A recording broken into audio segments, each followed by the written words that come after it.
in this world, very sound with God's own heart. Oh, let the ancient words live on.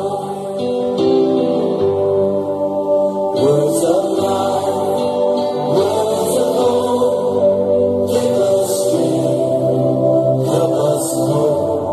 In myself is all the time no great, I can't keep on moving.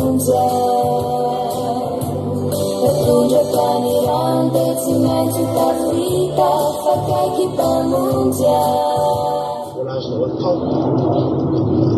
这样子说是能够拿着几分钟。我拿着我的套，啥都说非你是多的，我反正没法对上。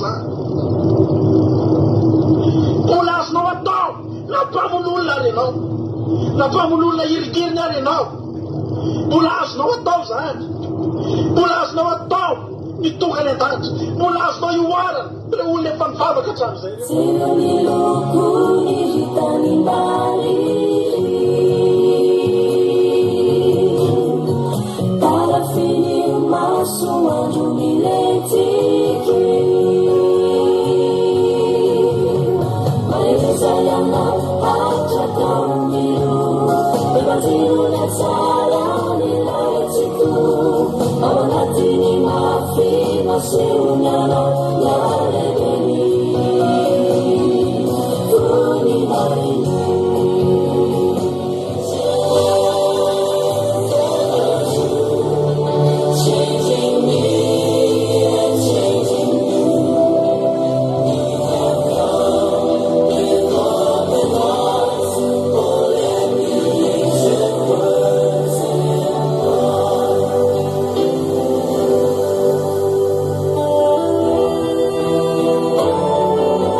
？Fetanatompoko amintsika rehetrarehetra kosa izay tonga eto indray androany manaraka an'izao fandarana vavaka izay rahantsika eto indray ny fotoam-bavaka manontolo izay rahanao amin'ny fandarana andramoka izao reky radio dia faly indray izay miaravantsika amin'ny anaran'i Jesosy ary manona ny fetanany tompo amintsika rehetrarehetra anatin'ny tokantrano any amin'ity androany ity dia samy hitahin'Andriamanitra daholo isika rehetrarehetra.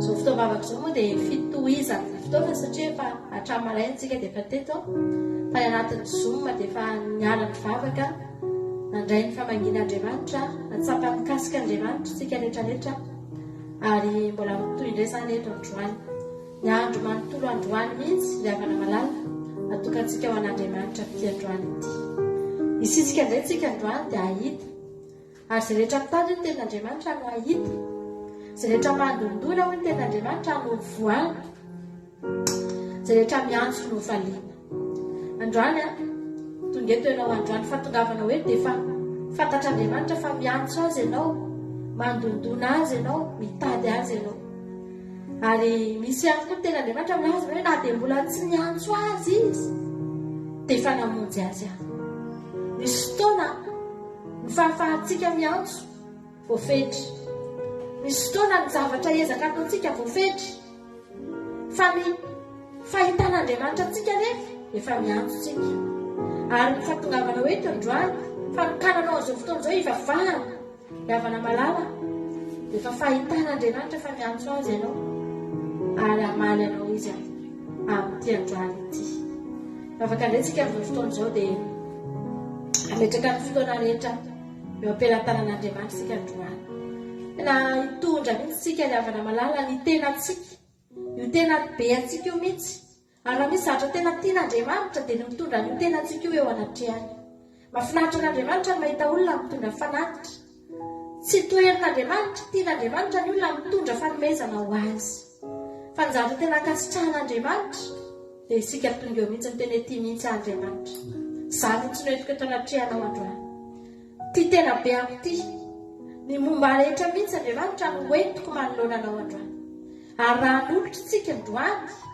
dia tena tsika no atolotsika ny havana malala ianao atolotra fa tsisy zavatsara bidy amin'Andriamanitra mihoatra ny tenantsika io mihoatra ny fotsika sy ny fiainantsika manontolo vavakantsika amin'izao fotoana izao tady an'Andriamanitra indray tsika nakohaka eo anatrehan'Andriamanitra indray tsika eo amin'Andriamanitra indray tsika androany n'Andriamanitsika tsy mba tsy sarotra ny eo amin'Andriamanitra tsy manahirana ny mitady an'Andriamanitra ny hafana fa ny fotsika fotsiny no sokafantsika androany ary efa nitehirizina hoe tadiavintsika amin'ny fotsika rehetra dia ahita azy sika dia ao anatin'ny fotsika eo tsika no mitady azy tsy misy varavarana andehananao 5 kilometatra androany na 10 kilometatra handondomanao ny zavatra izay ilainao fa eo ihany ianao masokafonyfony ahita an'Andriamanitra ianao androany mamakintsika rehetra amin'izao fotoana iterantsika an'Andriamanitra androany hoe Jesosy tindray ato tonga eto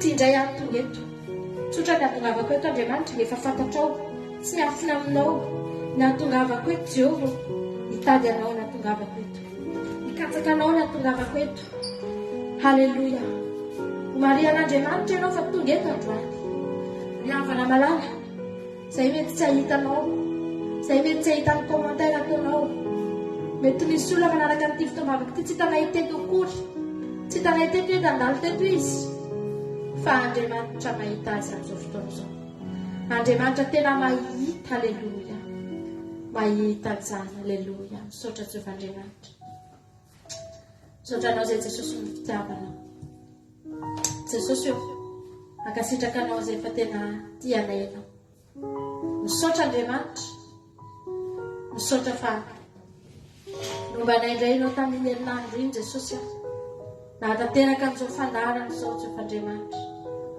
herinao sy tanjakonao fahanay mbola tonga eto androany fahasoavanao lery any Jesosy Kristy tompo mbola fahanay manatona anao androany Andriamanitra tena fahasoavana ary fahasoavana tsy voavidy mbola makarena Jehova ny fahafahanay miantso ny anaranao Andriamanitra ny ahafahanay mba mitonona Jesosy fa Andriamanitra ianao ary tomponay ianao tena fahasoavana izany Jesosy ary isaoranay ny anaranao ny fahatongavana eto androany Jehovah Andriamanitra mankasitraka anao izay fantahinao izay dia nitantaninao izay Jesosy mahatsapa foana izay isan'andro Andriamanitra fa mandeha mamakivaky an'ity izao tontolo izao ity izahay Jehovah Andriamanitra miaraka aminao izay naizanaiza lehanay Jesosy ny zavatra indray hitan'ny olona tsy mitovy ny fahitan'ny olona sy ny fahitanay ny zavatra anankiray satria Jehovah Andriamanitra hovainao ohatrany amin'ny masonay hovainao ohatrany amin'ny fisainanay mihitsy Jesosy ny zavatra mihitsy tena hombanao anay hatrany amin'ny kely indrindra Jehovah Andriamanitra mahita foana izay fa Andriamanitra tsara ianao miteranao izay androany manatona anao izay androany satria so ihany ianao fa niantso anay so ihany ianao fa mba niteny manao avy aoka hifandahatra isika amin'izany teninao izany na fianay manatona anao Jehovah Andriamanitra anisan'ny olona mba nanatsoiny izay raha dia tsy mendrika aza Jesosy anatrika amin'izao toerana izao fanasana lehibe izao Andriamanitra dia ny fivavahana sy ny fidirana ao anatin'ny tranonao dia ny hevitra masina indrindra Jehovah Andriamanitra fanasana lehibe izany Jesosy hidirana am-pifaliana Jehovah Andriamanitra androany izay manatona anao amin'izao fotoana izao Jesosy miakohika eto anatrihanao izay androany manatona anao amin'ny fiankovana sy ny fiderana manatona anao Andriamanitra amin'ny fanetretena lalina Jesosy mahatsiaro fa tsy mendrika tompo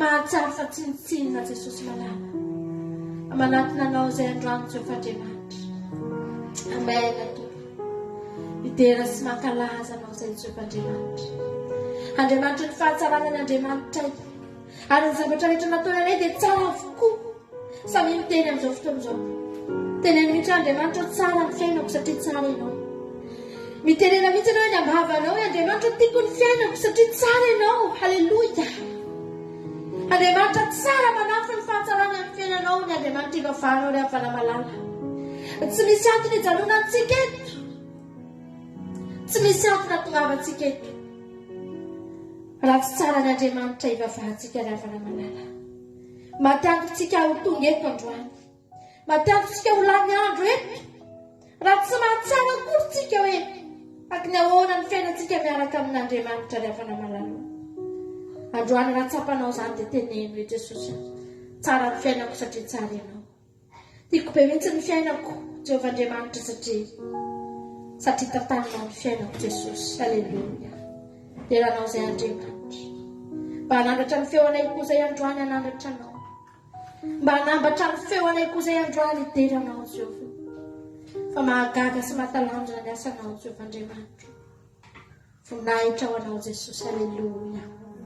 Amen. Amen Jesosy.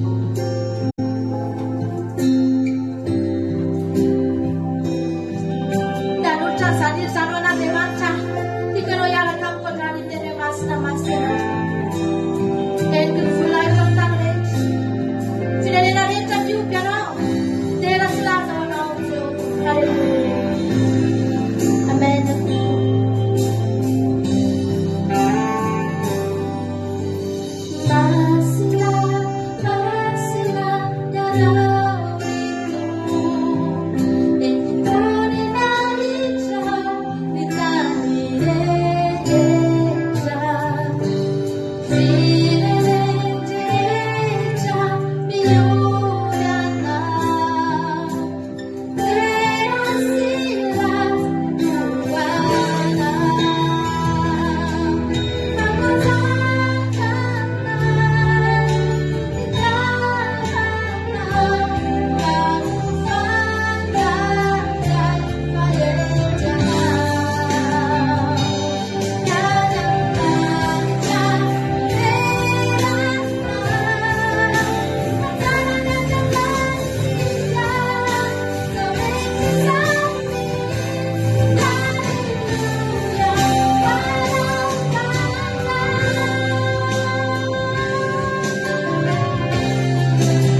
Jehovah Demanti. Feo farany izay ambany Jehovah. Ambany toetra. Ambany filasanana. Ambany toerana Jehovah. Fa mba te hanandratra ny anarana eo alohan'ny seza fiandriananao. Mba te hika haleluia anao Andriamanitra. Misandrehatra Jehovah Andriamanitra. Andriamanitra ianao tompona ianao ihany koa fanainao Jehovah. Iteranao izay Jehovah Andriamanitra. Feno ny voninahitra ao tany rehetra Jesosy. Feno ny voninahitra ao tontolonay Jesosy eo. Ny taninay feno anao. Ny tontolonay feno anao. Halleluja. Ny aminay manontolo Jehovah Andriamanitra feno anao. Misy loharano mipoipoika tsy mety ritra Jehovah. Satria misy anao ny tontolonay. Halleluja. Feno ny voninahitra ao Jehovah Andriamanitra. Isandrahatany Andriamanitra tsara indrindra. Isandrahatany Andriamanitra tsara indrindra sy lehibe indrindra. Amen. Tompo. Te hiteranao izay Jesosy. Te hanandratra anao izay. Halleluja. Amen Jesosy. Dao vertika lehira teo riavana maray. Antsika rehetra androany teny masina Jehovah tompony maro. Afaka ataonao eo am-pandoliana mihitsy izany androany. Halleluja. Mirafa fahainao izany izany ahafahanao manandratra n'Andriamanitra amin'izao fotoana izao. Ataonao am-pandoliana. Maray feo amin'ny anjely eo an-danitra ianao amin'ny teran'Andriamanitra. Halleluja. Eo an-danitra ao amin'ny teranao Jehovah. Fa tsara n'Andriamantsika. Halleluja. Amen.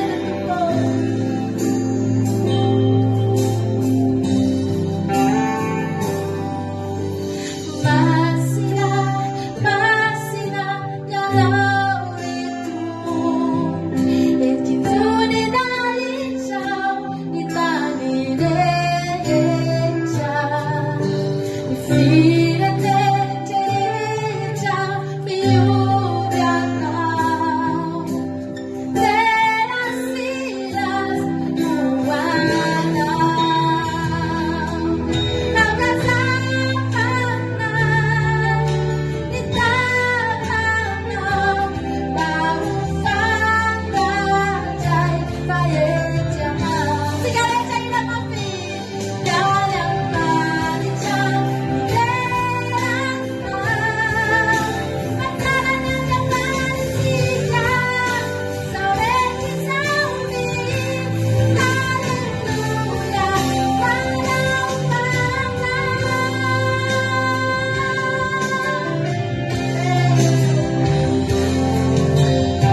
zay Jesosy androany dia anome voninahitra anao zay maina Jesosy isika no misisika lavana satria isika mila ny havana malala le vehivavy nitsidrany 10 taona ny havana malala nisisika izy satria izy no mila ngamo ny olona rehetra no mitsidrany havana ngamo ny olona rehetra ny havana malala no efa lany fananana sy lany vola be tamin'ny fanafody sy ny fitadiavana famonjena angamo ny olona rehetra ny havana malala ny voailikilikany amin'ny tsy fahasalamana sy ny zavatra nisy teo amin'izany vehivavy zany fantatro vehivavy io fa izy no mila misisika rana izy no mila ny Jesosy noho izany izy manao ny fomba rehetra ikasiana ny Jesosy ary ny zavatra mahafinaritra na dia efa kely aza ny herin'io vehivavy io na dia efa 10 taona mitsidra azy vehivavy io teo ny fetra fantatr'Andriamanitra fa mbola nanana ny hery nafahany nisisika ny tady an'i Jesosy 10 taona ihany ny fetra raha ny ohatra ny 10 taona mety maty vehivavy mety tsy afaka nitsahana teo mpandriana ny tsony io tsy afaka nandeha teny amin'ny toerana nisy an'i Jesosy tsony vehivavy io raha ny ohatra ny 10 taona ny havana malala fantatr'Andriamanitra fa mila azy ianao no mila dia ianao no misisika azagaga ianao raha mahita ny olona tsy taitra amin'ny fivavahana itenenana an'i Jesosy ny olona fa tsy mety taitra ny olona tsy taitra ny olona ka izy ange tsy mila angah izy ry havana no mifaty rehefa kelikely angah izy ry havana no mitsidra angah izy no mila fanafody fanakizay ainy tsika no mila n'izany dia misisika tsika androany maina Jesosy androany teneny eo ambavanao mihitsy Jesosy asisika hitady anao nizaniza tonga eto androany mety tahaka an'izany vehivavy izany mihitsy hoe efa kely ny heriko Andriamanitra kely ny heriko Jehova fa mbola manana hery ianao mbola tsy navelan'Andriamanitra ho faty ianao satria mbola manana hery ianao ahafahanao mitady azy mbola misy ambina hery eo ahafahanao misisika mitady an'Andriamanitra tsy mitombo izany olona miteny izany hoe za tsy manana hery hivavahana manana olana ny olana manana retina dia teneny hoe ndao hivavaka dia tsy marina raha miteny ny olona hoe tsy manana hery hivavahana izany tsony manana hery hivafahantsika nomen'Andriamanitra hery ianao hahafahanao mitady azy androany andaontsika androany hiteny hoe izay kely hery teny mahery Jesosy halleluia izay kely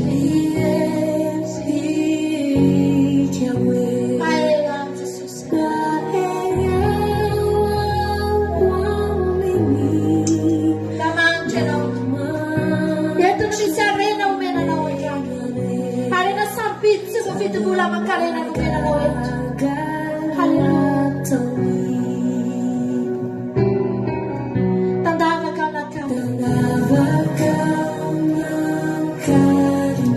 miatoraka eo atratratra eo am'izany moderaiko mandrakizay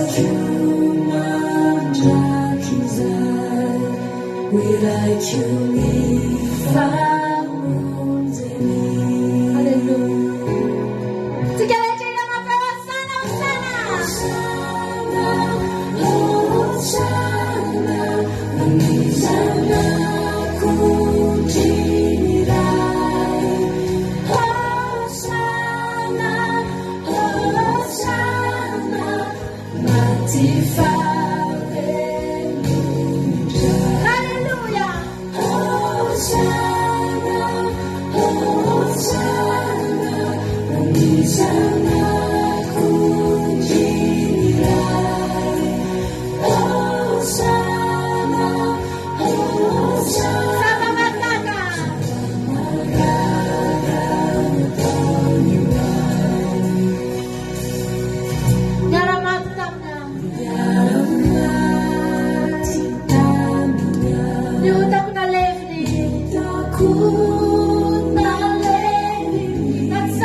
Sampai bilang apa wasana wasana kunci. Haleluya. Sana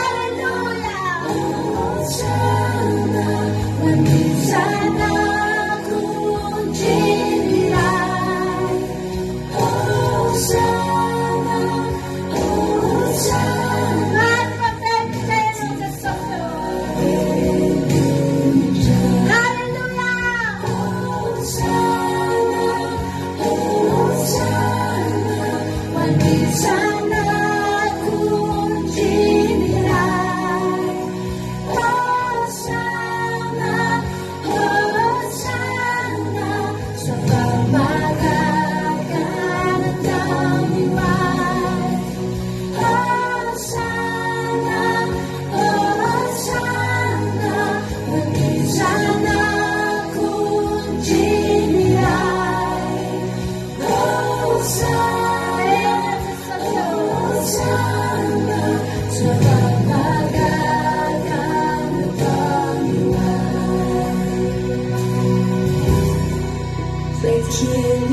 Sotranao zay Jesosy, nitsindroandre tolo mahantra, izay rehetrarehetra reto ange Jesosy samy mahantra zany, mahantra izay fanotsinjovinao, mahantra izay fanomenao harena Jesosy malala, mahantra izay fanomenao harena sarobidy. Aleluia. Fiainana mandrakizay miboiboiky, ary tsy misy atakaminay an'izany tsony Jehovah-Andriamanitra. Misotranao zay tany anaty fanitrana lalina Jesosy, fa tsy nanaiky ianao raha tsy nanome anay harena tenao zany. Ianao mihitsy no tonga teo anatrehanay ny teny ho izao amin'ny firenena izay tsy nantsona amin'ny anarako ity any ity. Tonga teo mihitsy ianao ilay harena nanatona anay Jesosy, ka na dia mahantra azy zay, na dia tsinitsinina azy zay, dia manana mihoatra noho ny olona rehetra izay ankehitriny Jesosy malala. Manan-karena ange zay Jesosy manana anao e, sambatra ange zay Jesosy manana anao e, manana harena sarobidy ange zay Jesosy manana anao e. Haleluia. Zaho tsy mampitsiriritra anay ny zavatra ny tany Jesosy, tsy mampitsiriritra anay ny zavatra eto Jesosy, ny zavatra izay manana anao. Haleluia. Amen. Jesosy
Saya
Tsika dia marefitsika raha eny amin'izao tontolo izao tsika dia malemitsika ary ny fijerin'ny olona tsika malemitsika lavana malala fa mahafinaritra ao amin'i Jesosy tsika afaka mika hoe mahery ahako. Halleluja. Satria ny hery anananao tsy ny sandranao, tsy ny sainao, tsy ny fahaizantsika, tsy ny diplomatsika, tsy ny firazanatsika, tsy ny fiaviantsika, tsy ny volokotrintsika, tsy ny arena eo am-pelantanantsika, tsy ny volantsika, tsy ny fananantsika ravana malala, fa ny herintsika ao anatintsika ao izy no mipetraka, ao izy no miboiboiky, ao anatintsika ao misy heritrary tsy alazainao ny ravana malala. Ary ny olona tsy mahita an'izany, fa ny zavatra mahafinaritra ny nofo tsy mahita an'izany, fa ny fanahy mahita an'izany ravana. Mafantatra io fa fa ianao io jeren'ny devoly ianao dia hitan'ny devoly misy zavatra hitany any aminao e, misy zavatra hitany manodidina anao, misy zavatra hitany manarona anao.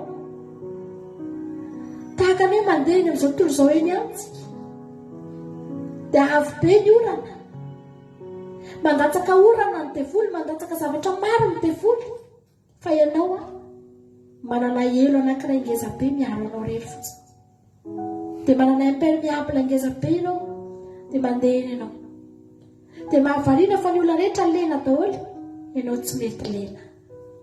Nefa ianao mandeha eny ihany, ny toerana lehan'ny olona lehanao ihany, zavatra andehanan'ny olona andehananao ihany, ny fiainana iainan'ny olona iainanao ihany, fa mahavariana eny aminao hoe misy zavatra eny ravana malala, ao anatinao ao misy hery ao. Halleluja.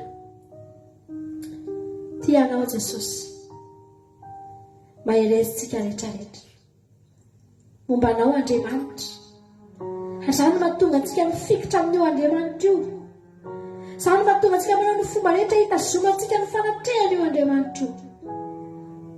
Satria fantatritsika fa misy fahavarana anankiray mijery antsika eny amin'ny tontolo rehetra andehanantsika.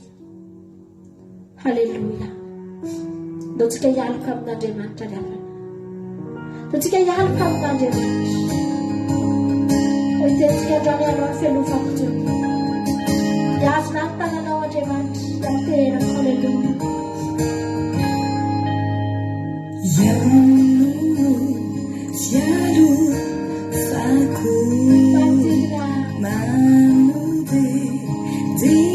Faritubitsano manodidina anao.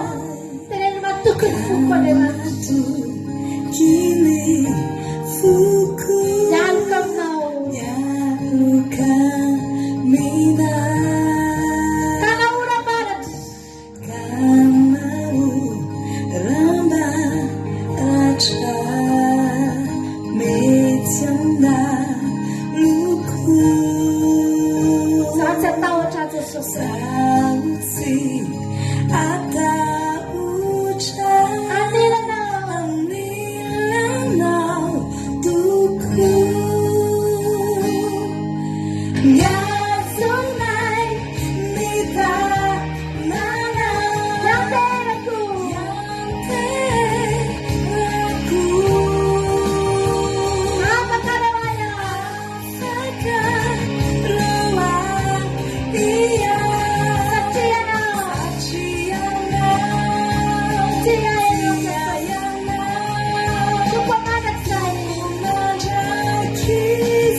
tsy misy tahotra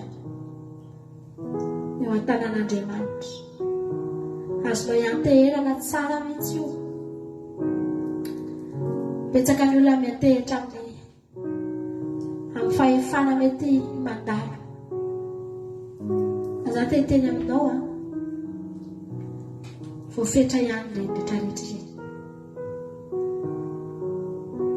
Mety lofoka ihany ary mety atehatra amin'ny hazo boboka ihany tsika. Fa tsara indrindra aminao androany nantehera amin'Andriamanitra. Miantehera amin'Andriamanitra. Fa eo ihany toerana tsy anananao ahy. Ny ahafahanao miantehitra amin'Andriamanitra, amarino ny lalanao. Aza manao zavatra tsy sitrapony. Aza manao zavatra mampalahelo azy. Aza mampalahelo ny fanahin'Andriamanitra ho ny tenin'Andriamanitra. Fa rehefa tsy mampalahelo an'Andriamanitra ianao, dia teteny aminao fa tsisy antony tokony hafozana anao. Tsisy antony handaozana anao na ialany aminao zany. Aza apetraka akory ny fanontaniana hoe Andriamanitra miaraka amiko ve ianao. Tsy fanontaniana tokony hipetraka akory zany Andriamanitra. Amarino ao anatrehan'ny lalanao. Ataovy azonao antoka hoe tsy misy hevitra mampisaraka anao aminy. Ataovy azonao antoka fa voavelany elokao. Ataovy azonao antoka, aleloia, fa tafaray aminy ianao, tafakambana aminy ianao, manana fifandraisana akaiky aminy ianao. Ataovy azonao antoka fa zanany tokoa ianao. Fa rehefa azonao antoka, tsy misy fanontaniana tokony hipetraka akory eo amin'ny fiainanao. Aza mandefa eritreretra akory ianao hoe Andriamanitra tena momba avy ianao, tena tia avy ianao. Tsisy antony tsy itiavana anao ry havana. Tsy mbola tia anao akory, tsy mbola tia azy ianao dia efa tiany. Mbola tsy nahafantatra azy tsika rehetrarehetra dia efa tiany. Tsy fanontaniana mipetraka izany. Za te hampaheranao androany. Tsika hifikitra amin'Andriamanitra. Aza mierikerika foana ho iten'Andriamanitra fiasana Andriamanitra ary.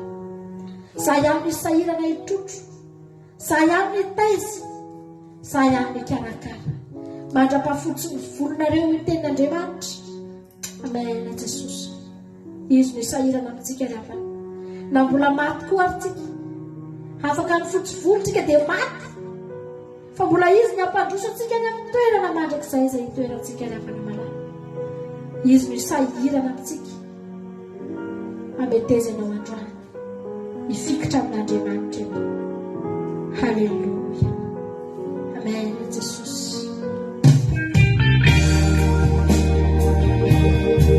Jesus.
Tena tiantsika tsy salasalana fa tianao Jesosy,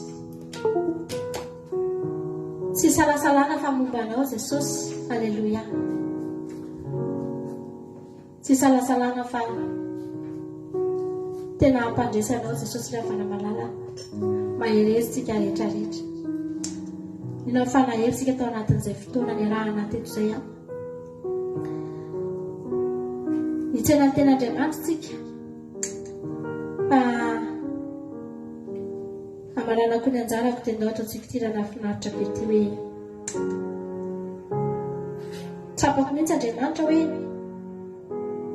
izay zavatra nangatahako taminao dia nomenao. Alleluia.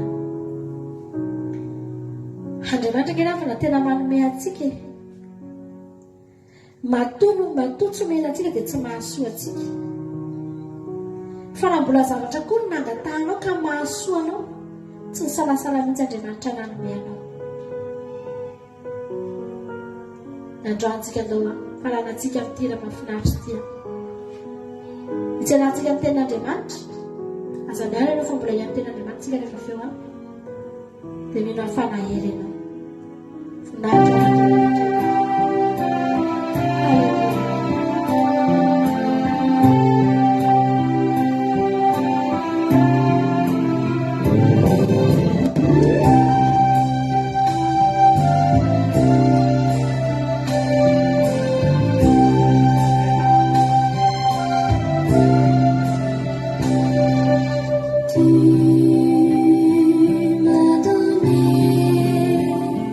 ce que je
Halleloia. Sotranao zay Jesosy amin'izany fotoana zay idiranay tanatin'ny fanatrehanao zany Andriamanitra tsy toa. Dia raha mankalaza manome voninahitra sy misotranao Jehovah Andriamanitra amin'ity fotoana androany ity. Fotoana maminay tokoa satria fotoananao anio Andriamanitra. Fotoananay aminao anio Andriamanitra. Fotoana iandrandranay an'izany famanginao zany Jehovah Andriamanitra. Ary tsy mba diso fanantenana zay raha liditra teto satria ny fonay torotoro, ny fonay nangorakoraka dia afaka ninonay sy natsapanay fa teto ianao niaraka taminay. Misaotra Andriamanitra. Dia raina ny anaranao, akalazaina ny anaranao. Misaotra ny amin'ny retim-panomponao zay tonga eto Andriamanitra, tonga mangetaheta koa ny teninao. Ary tonga eto izay iain'ny teninao, iain'ny feo avy aminao Andriamanitra, na za zay mijoro eto ary dia mba mpiaino ihany koa fa ho fitaovana fotsiny ihany eto Andriamanitra. Da io Jehovah Andriamanitra, ny fonay rehetrarehetra eto, tena ho tanolonaka ny rin'ny teninao Andriamanitra. Azavenanao misy latsaka, na dia litera ray ary, fa ataovy milatsaka ao am-ponay. Ataovy voatsindrona ny tenin'ny fonay androany. Ataovy mahatsindrona ny fonay ny tenin'Andriamanitra androany. Ka mba tsy hoe fahazarana fotsiny ane izao ian'ny tenin'Andriamanitra izao, fa tena iainanay tokoa zany sabatany Jehovah izany. Ary raha miala eto izay dia afaka mirehare sy afaka misaotra anao Andriamanitra, fa niteny taminay tokoa ianao. Nitenena tompo, nitenena fa voninkenanao mpanomponao, meo fahalalana, meo tolotsaina, ary kasio izay. Misaotra tompo. Fanatriana ratsy rehetra ny devoly sy ny satana, tsy manan-kely, tsy manam-pahefara, mikasikasika izao fotoana izao, na amin'ny lafinina na amin'ny lafinina. Ny connexion aty aminay, tsy afaka tapatapaka ny fotoana androany. Ny fandrenesana reto olona rehetra izay miheno reto koa, tsy misy tapatapaka androany. Fa ho tapitra, ho toteraka hatramin'ny farany izao fotoanana izao. Ny anaranao Jesosy Kristy tompo sabata nangatahana an'izany. Halleluia. Amen. Ny ataontsika tery andraisantsika ny tenin'Andriamanitra. Halleluia. Ho afainganao. Ho afaingana Jesosy. Ary eto amiko ny famaliko ny olona rehetra araka ny asany. Izao no ary fahasoleka ny fiantohana sy fiafarana.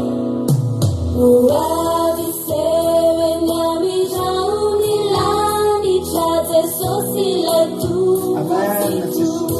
Aleluya.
Fita la una, fite mi tebe,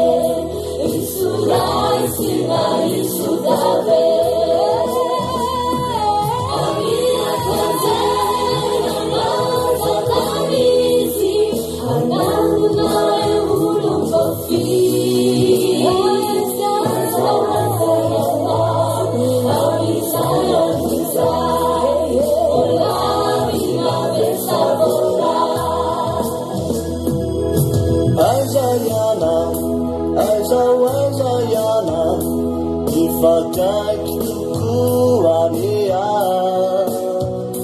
ifatubuchanya iverena kwindra ifanyumana viana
Alleluia. Tena fanontaniana mipetraka tokoa zany ry havana. Rabantsika rehetra aloha zay tonga eto androany a. Faly be aho mahita anareo eto, faly be miaraka aminareo eto. Ndray ifampaheritsika androany amin'ny alalan'ny tenin'Andriamanitra dia mirary soatsika rehetrarehetra maharetatra amin'ny farany fa manana afatra ho antsika Andriamanitra amin'ity androany tena raha nampanompony. Rabantsika menakavy dia tonga soa dia aza miala raha tsy tapitra ny fandarana fa amin'izay feno tsara ianao miala eto. Miaraka eto zany tsika tsy miala eto ianao raha tsy feno tsara, feno voninahitra Andriamanitra, voky tena hoe korazy tsara ianao miala eto ary voaomana tsara ihany koa ny ara-panahana ola ira hoe fitaitainana am'izany a fitebitebena hoe isy raisina misy sovonjely marina ange zany ry havany mampitaitaina ange ry havany zany manala fanadinana ianao a mitaitaina hoe valo ny fanadinana efa afiseo ny valom-panadinana mandainga zay sy midobodoboka ny fony andeha hoany na de olona efa mieritreritra re aiko ny tany a mieritreritra foana ianao hoe afaka vesatsy ho afaka androantsika iresaka zavatra anankiray iresaka am'izany tsika iresaka andro anankiray tsika mampatahotra be tena andro mampatahotra fotoana ray mampatahotra nefa fotoana tsy tiany olona mihitsy niresahana ny zavatra io fotoana tena mampatahotra nefany a ezahan'ny olona mihitsy mivily amin'ny resaka io tsy te heno an'izany ny olona tsy te halala momba an'izany ny olona zary lasa manosony olona mihaino zavatra ohatr' zany zary lasa tena ohatrany hoe blocage eo amin'ny olona mihitsy ianotorotena ohatra ny olona de vomaino an'izay zavatra zay de ohatrany tonga de mangatsika resaka momba an'izay de ohatrany tonga de ohatrany tsy mety amin'ny olona mihaino azy na de mpitondra fivavahana azy ndraindray fa tsy tia miresaka an'izy io tsony pastera ndraindray tsy tia miresaka an'io zavatra io nefa na titsika na tsy titsika de tsy maintsy mitonga io zavatra io na tsy tianary miresaka azy adretranareo fa ny olona tsy mivavaka indray zao no miresaka be deabe an'io fotoana io izy reo olona reo ny scientifika angeravana milaza tsy mino an'Andriamanitra milaza mahay ny zavatra rehetra fa mieritreritra ny fotoana anankiray io fa ho avy Jesosy ary mahay tenin'Andriamanitra tsy haiko raha efa mbarenareo a ny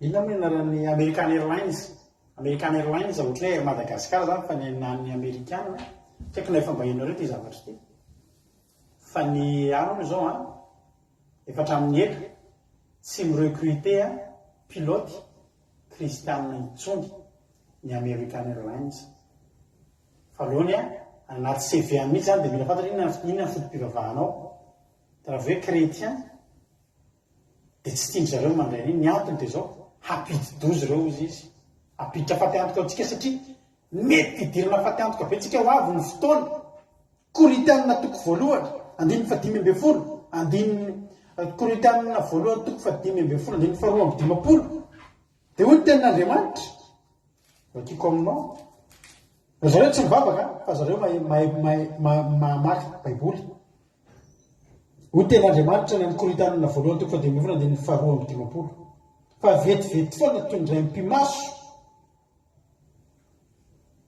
rehefa maneno ny trompetra farany de hovana isika rehetra fa ho tsofina ny trompetra ary maty hitsangana ary tsy olotsony isika ary isika hovana zany hoe am'izany fotoana hitsofana ny trompetra zany tonga de ray mpimaso tsika hovaina tsika miakatra de matahotra zao hoe raha roplanina tsika zany entina olona kristianina ka sanatria mivavaka be eny ambony abakabaka tsy hita maso eny roplanina tsika izy tsy hita roplanina potika ny accident tonga tena maro zany tena zany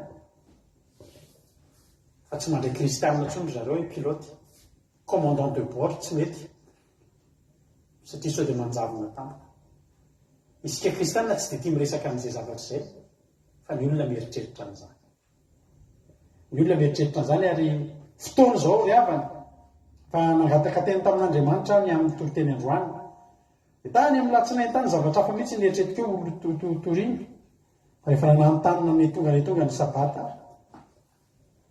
de ny vily indray le afatra hoe ty indray toriny halleloia tsy hoe ny vily moa zany fa tonga de révélation maky tenin'Andriamanitra avy hatranytsika iresaka ny andro mampatahotra tsika na tiatsika na tsy tiatsika tsy maintsy resahantsika ary alohantsika miresaka an'izy io halleloia alohantsika miresaka an'izy io izao le zavatra mampatahotra apokalipsy Amaky tenandroantsika ny apokalipsy.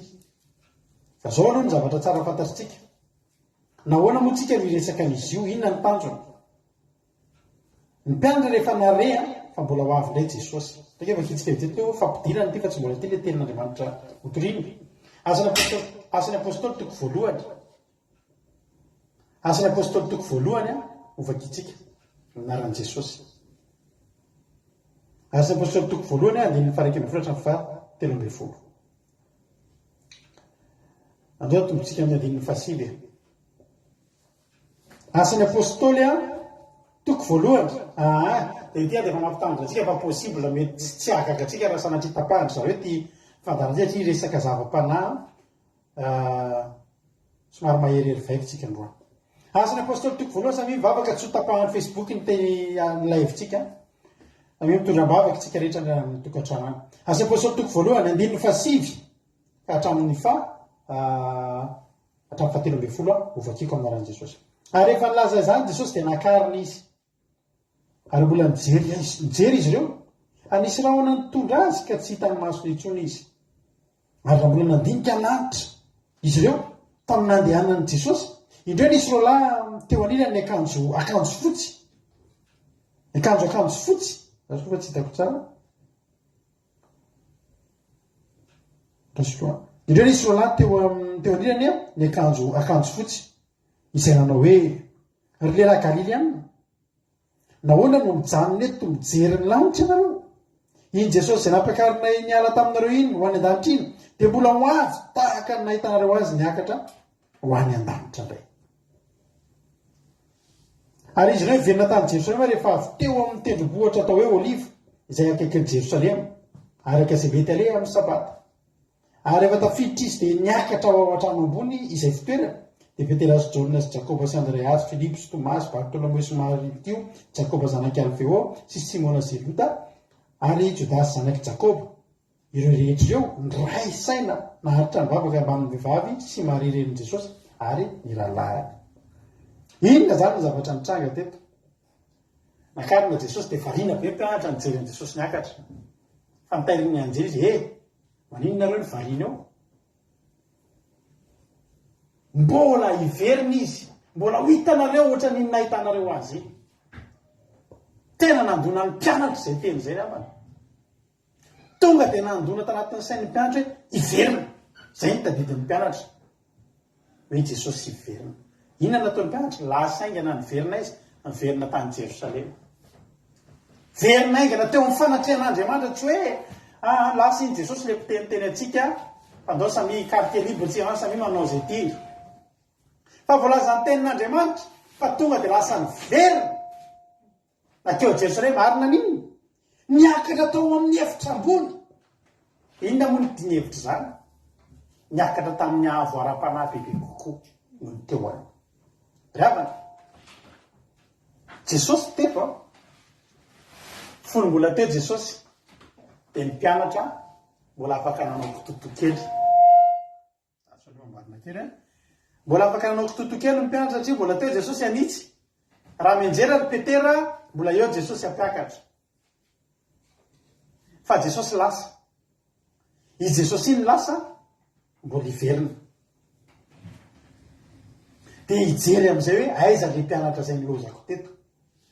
Ny zavatra nataon'ny mpianatra voalohany dia niverina nandeha nivavaka aingana. Niverina aingana tany Jerosalema, nakeo amin'ny fanatrehan'Andriamanitra, ary nampiakatra ambonimbony kokoa ny avo ara-panahy. Niezaka. Anjaran'ny mpianatra niakatra ao amin'ny efitra ambony. Tsy atsony Jesosy ibaiko hoe andana miakatra. Fozony mpianatra eo rahalahy mila miandry an'i Jesosy tsika. Mila mahita ny fiverenan'i Jesosy tsika. Ary mila tsaratsara kokoa noho izao ny ara-panahintsika. Alleloia. Fa ampatahotra le rava ny andro io. Dao vakiko aminao ny mahatonga ny tena hoe ampatahotra. Ary zany mitsy moa ny anisan'ny tsy dia itiavan'ny olona mitory azy ity satria tsy dia hitory zavatra mampatahotra ny olona. Tsy dia misy piany mantsy zavatra mampatahotra. Ka no andro toriana zavatra somary mampatahotra. Apokalipsy toko fa 5:10. Andao Apokalipsy toko 4:10 azafady. Azafady Apokalipsy toko 5:10. vakitsika any ny 7 rehefa avy eo. Apokalipsy toko 5 andininy fadimy hatramin'ny fahavalo. Dia ny apokalipsy toko 6 andininy 1 hatramin'ny 120. Lavalava izy ity. Amin'ny anaran'i Jesosy. Apokalipsy toko 5 andininy 5 hatramin'ny fahavalo. Ary rehefa afaka izany dia nahita fa indro novoana ny tempoly dia ny taberna kely ny vavolombelona tany an-danitra. Ary ny anjely fito izay nanana ny loza fito dia nivoaka avy tao amin'ny tempoly ary niravaka vato soa madio sy mamirapiratra sady nisikina fisikinam-bolamena teo amin'ny tratrany. Ary ny anankiray tamin'ny zava-manan'aina efatra nanome ny anjely fito lovia volamena fito feno ny fahatezeran'Andriamanitra izay velona mandrakizay. Ary ny tempoly dia feno setroka avy tamin'ny voninahitr'Andriamanitra sy ny heriny ka tsy nisy nahazo niditra tao amin'ny tempoly mandra-patateraky ny loza fito izay mety ny anjely fito. Eto izany dia isy zavatra mitsanga ngezabe. Raha misy ny loza, raha misy ny olana, raha misy ny problème, ny zavatra ataon'ny olona dia mandeha aingana makany amin'ny tempoly. Tamin'ny fotoana io, raha andeha hiazakazaka ny olona no ny loza hifito izay ho avy, tsy azo nidirana intsony ny tempoly. Fa feno setroky Jehova ho ny tenin'Andriamanitra. Zany hoe, le tempoly no nibloquena voalohany. Eritreretinao zany hoe hisy horohorontany dia ny hopitaly nidina voalohany, ny pompier tsy mahazo mivoaka voalohany. Isy arety mandringana fa ny hopitaly sy ny dokotera tsy avela manao nin'inona. Any dia fa hitantsika isy zavatra mpatahotra. Sady tsy matahotra an'izany. Hoe irahana ny anjely fito andeha hidina hitondra loza. Fa ny tempoly tonga dia nidina. Feno setroky Jehova tsy azo nidirana ozy ny tena androany. Mbola misokatra ny tempoly. Midira ao amin'ny tempolin'Andriamanitra ianao androany. Mbola tsy tonga io. Fa inonareo tsara ny mahazo mahatonga zavatra tia mpatahotra. Ary tsy nisy nahazo niditra tao amin'ny tempoly izy mandra-patateraky ny loza fito nety ny anjely fito. Midy zany ny birao an'Andriamanitra amin'io. Tsy misy fanatitra azo aterina, tsy misy fifonana azo raisina, tsy misy fangatahana azo enona, tsy sininona azo atao satria tsy mandray. Midy ny kabinean'ny avoka, midy ny fitsarana, midy ny tsy fantatry inona avy, midy ny farmasia afaka angalana fanafody, midy ny station service afaka angalana solika. Io ny dina voalohany. Zay vao alefa lay anjely hitondra inona? Hitondra loza fito. Enonareo amin'izay ny zavatra mitranga. Andininy Apokalipsy toko 4 andininy voalohany zao. Ary nareo fe mahery avy tamin'ny tempoly anana hoe tamin'ny anjely fito nanao hoe mandehana ahidinao amin'ny tany ny ao amin'ny lovia fito feno fahatezeran'Andriamanitra. Ary ny voalohany nandeha dia nampidina taon'ny viany tamin'ny tany dia nisy vai ratsy sady nampahory tamin'ny olona izay nanana ny mariky ny biby sy ny akohaka teo amin'ny atrehan'ny sarany. Voan'ny vai daholo zany ny olona teto an-tany. Izy ireo olona ireo, ny olona nandray nanana mariky ny biby ny 900 zany sy ny akohaka teo amin'ny sarany. Mbola tsy antany eto izy zany.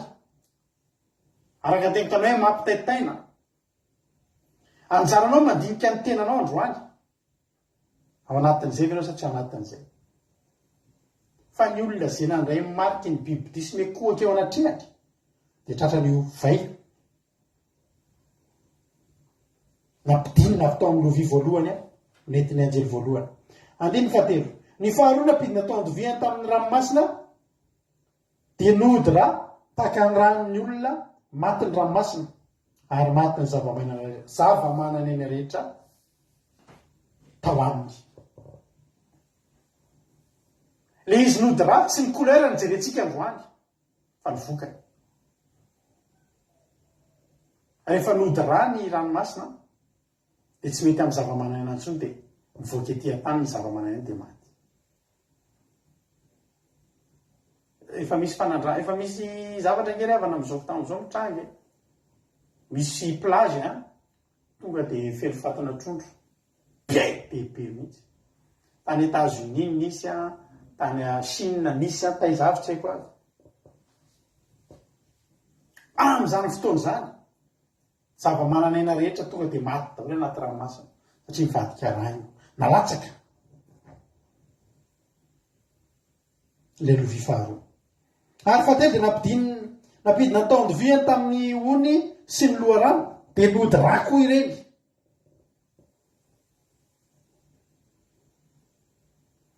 Ny tao amin'ilay faharoa aloha nody rà tahaka ny ran'olona maty ny ranomasina. Loza nge zany revany ran'olona maty zany mety efa le marihatra be maintimainty be reny.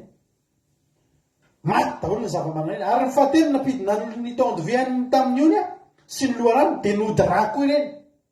Ary nareny anjelin'ny rano anao hoe marina ianao, tena daholo zany zazavavin-drano. Marina ianao, ilay ankehitriny sy taloha dia ilay ray masina satria efa ny tsara toy izany ianao. Fa ny raha ny olona masina sy mpaminany na latsany ka dia raha kosa no nomena hosotrony ary tandrifo no azy izany. Ary reko ny antarana anao hoe eny tompo Andriamanitra tsy to marina sy mahitsy ny fitsaranao. Tsisy afaka hiteny amin'izany hoe tsy marina ny fitsaranao Andriamanitra. Na ny ranomasina zany na ny ony sy ny loharano tsisy azo sotroina intsony amin'izany fa ody rà. Ary ny fahaefatra napidina taondiviany tamin'ny masoandro dia nasaina nandory ny olona tamin'ny afo izy. Ary mahay ny hafanana ny olona dia niteny ratsy ny anaran'Andriamanitra izay nanapahefana tamin'ireny lozy ireny sady tsy mibebaka mba hanome voninahitra azy. Efa niakatra zao ny anina ny mercure zao efa niakatra zao ny degré ny tapafa ny zany ny température tsy haiko izay niakatra 1 à 2 degré mihoatra amin'ny taloha tsy haiko nareo izay afaka manamarina anaty internet eo. Manomboka ame mafana be io masoandro dia manomboka ame mitsonika ny glasy any amin'ny pôle, manomboka mitsonika ny ranomandry ary ny azavady ny ranomandry ary rano fandiriana manam-pahaizana dia ho maromaro ato anatin'ny 5 na 20 taona na 10 taona ny nosy reny nosy kely reny. Misy tena le nosy kely ohatrany reny le ilizay parisatsika reny zany zany aorinao ho difotra tanteraka le kelikely. Ny côte rehetrarehetra hiena ohatrany hoe tamatavo zany zao dia mialatsiny fa ny port sy ny rehetrarehetra iny misy boulevard Joffre sa izy le aty amile misy an'le boîte de nuit reny zany zao hiakatra makeny ny ranomasina satria mitombo ny ranomasina mihamamay ny masoandro fa tsy mijanona eo fa ao amin'ny fotoana io masoandro io lasa mahamay be mihitsy. Dia zao zany tsika raha farak'izay mamay zao angamba 50 degré angamba misy fotoana tany États-Unis sadidiko tany Koweït nisy fotoana ohatrany 50 sa 50 degré le nitsonika mihitsy ny pneu amin'ny tomobile. Efa fiandohany zany efa fiandohany zany. May any hafanana ny olona dia niteny ratsy ny anaran'Andriamanitra fa tsy ny bebaka. Ary na ny bebaka izy tsisy azonao atao tsony. Aloha miteny ratsy tsy afaka hibebaka satria zany izy hibebaka le tepony nefa tsisy nina azonao atao tao amin'ny tepoly. Ny fibebahana zany tonga ao amin'ny tepoly zany, tonga ao amin'ny mpisorony zany. Fa ny tepoly efa feno voninahitra Jehovah tsy azon'izan'izany hidirana tsony. Ryavana. Ny anherin'ny olona amin'izany fotoana zany na ny mpivavaka be azy ka mbola eto mariako tsara satria amaky teny hafa mantsika aveo satria misy fizarana anankiroa eto. Fa na dia hoe mpivavaka be aza ianao tonga io masoandro be mamay be io dia tsy atsapa hibebaka tsony fa miteny ratsy an'Andriamanitra sisa nataon'ny olona.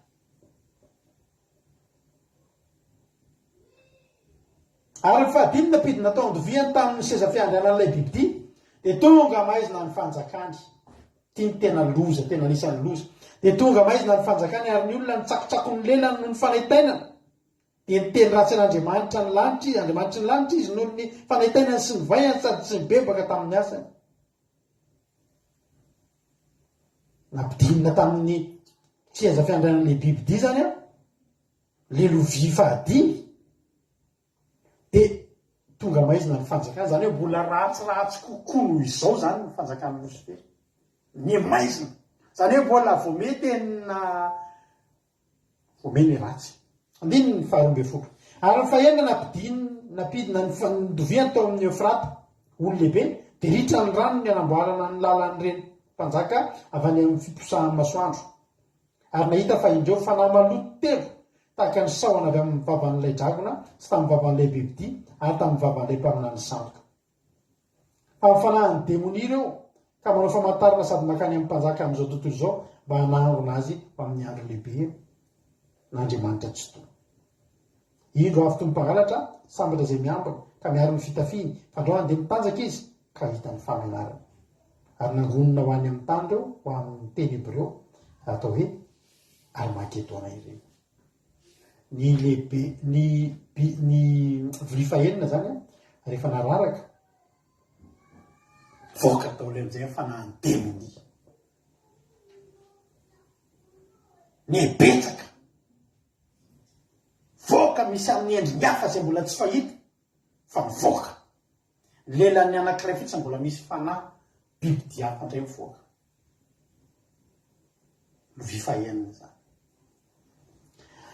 ary efa fito dia napidina ny tao andoviany tamin'ny rivotra dia nisy fe mahery ny tsoka nivoaka avy tao amin'ny tempoly avy teo amin'ny seza fiandrianana hoe vita dia nisy elatra sy feo sy kotrokorana ary nisy orohon-tany mafy zay tsy mila nisy toy zany hatr'izay nisy ny olona teto ambonin'ny tany eny tsy nisy orohon-tany mafy sy lehibe toy izany ary ny tanàna lehibe dia vaky toko telo ary rava ny tanàna firenena maro ary Babilôna lehibe dia hotsarovana teo anatren'Andriamanitra mba omena azy kapoaka ny divahian'ny fahatezerana divahian'ny firetan'ny fahatezerana ary nosy rehetra nandositra ary teliboatra tsy hita intsony ary nisy avandra vavety ny latsaka avy tany an-danitra ho amin'ny olona tokony ho nanana talenta lanja talenta ilay avy ary miteny ratsy naran'Andriamanitra ny olona no ny loza avy tamin'ny avandra fa lehibe loatra izany loza izany tany Syria sy tany le horohon-tany Turquie misy an'ilay horohon-tany be iny hitatsika iny horohon-tany iny tsy naharitra adiny ray iny fotoana fo iny iza mantadity tsy tadika hoe firy minute roa minitra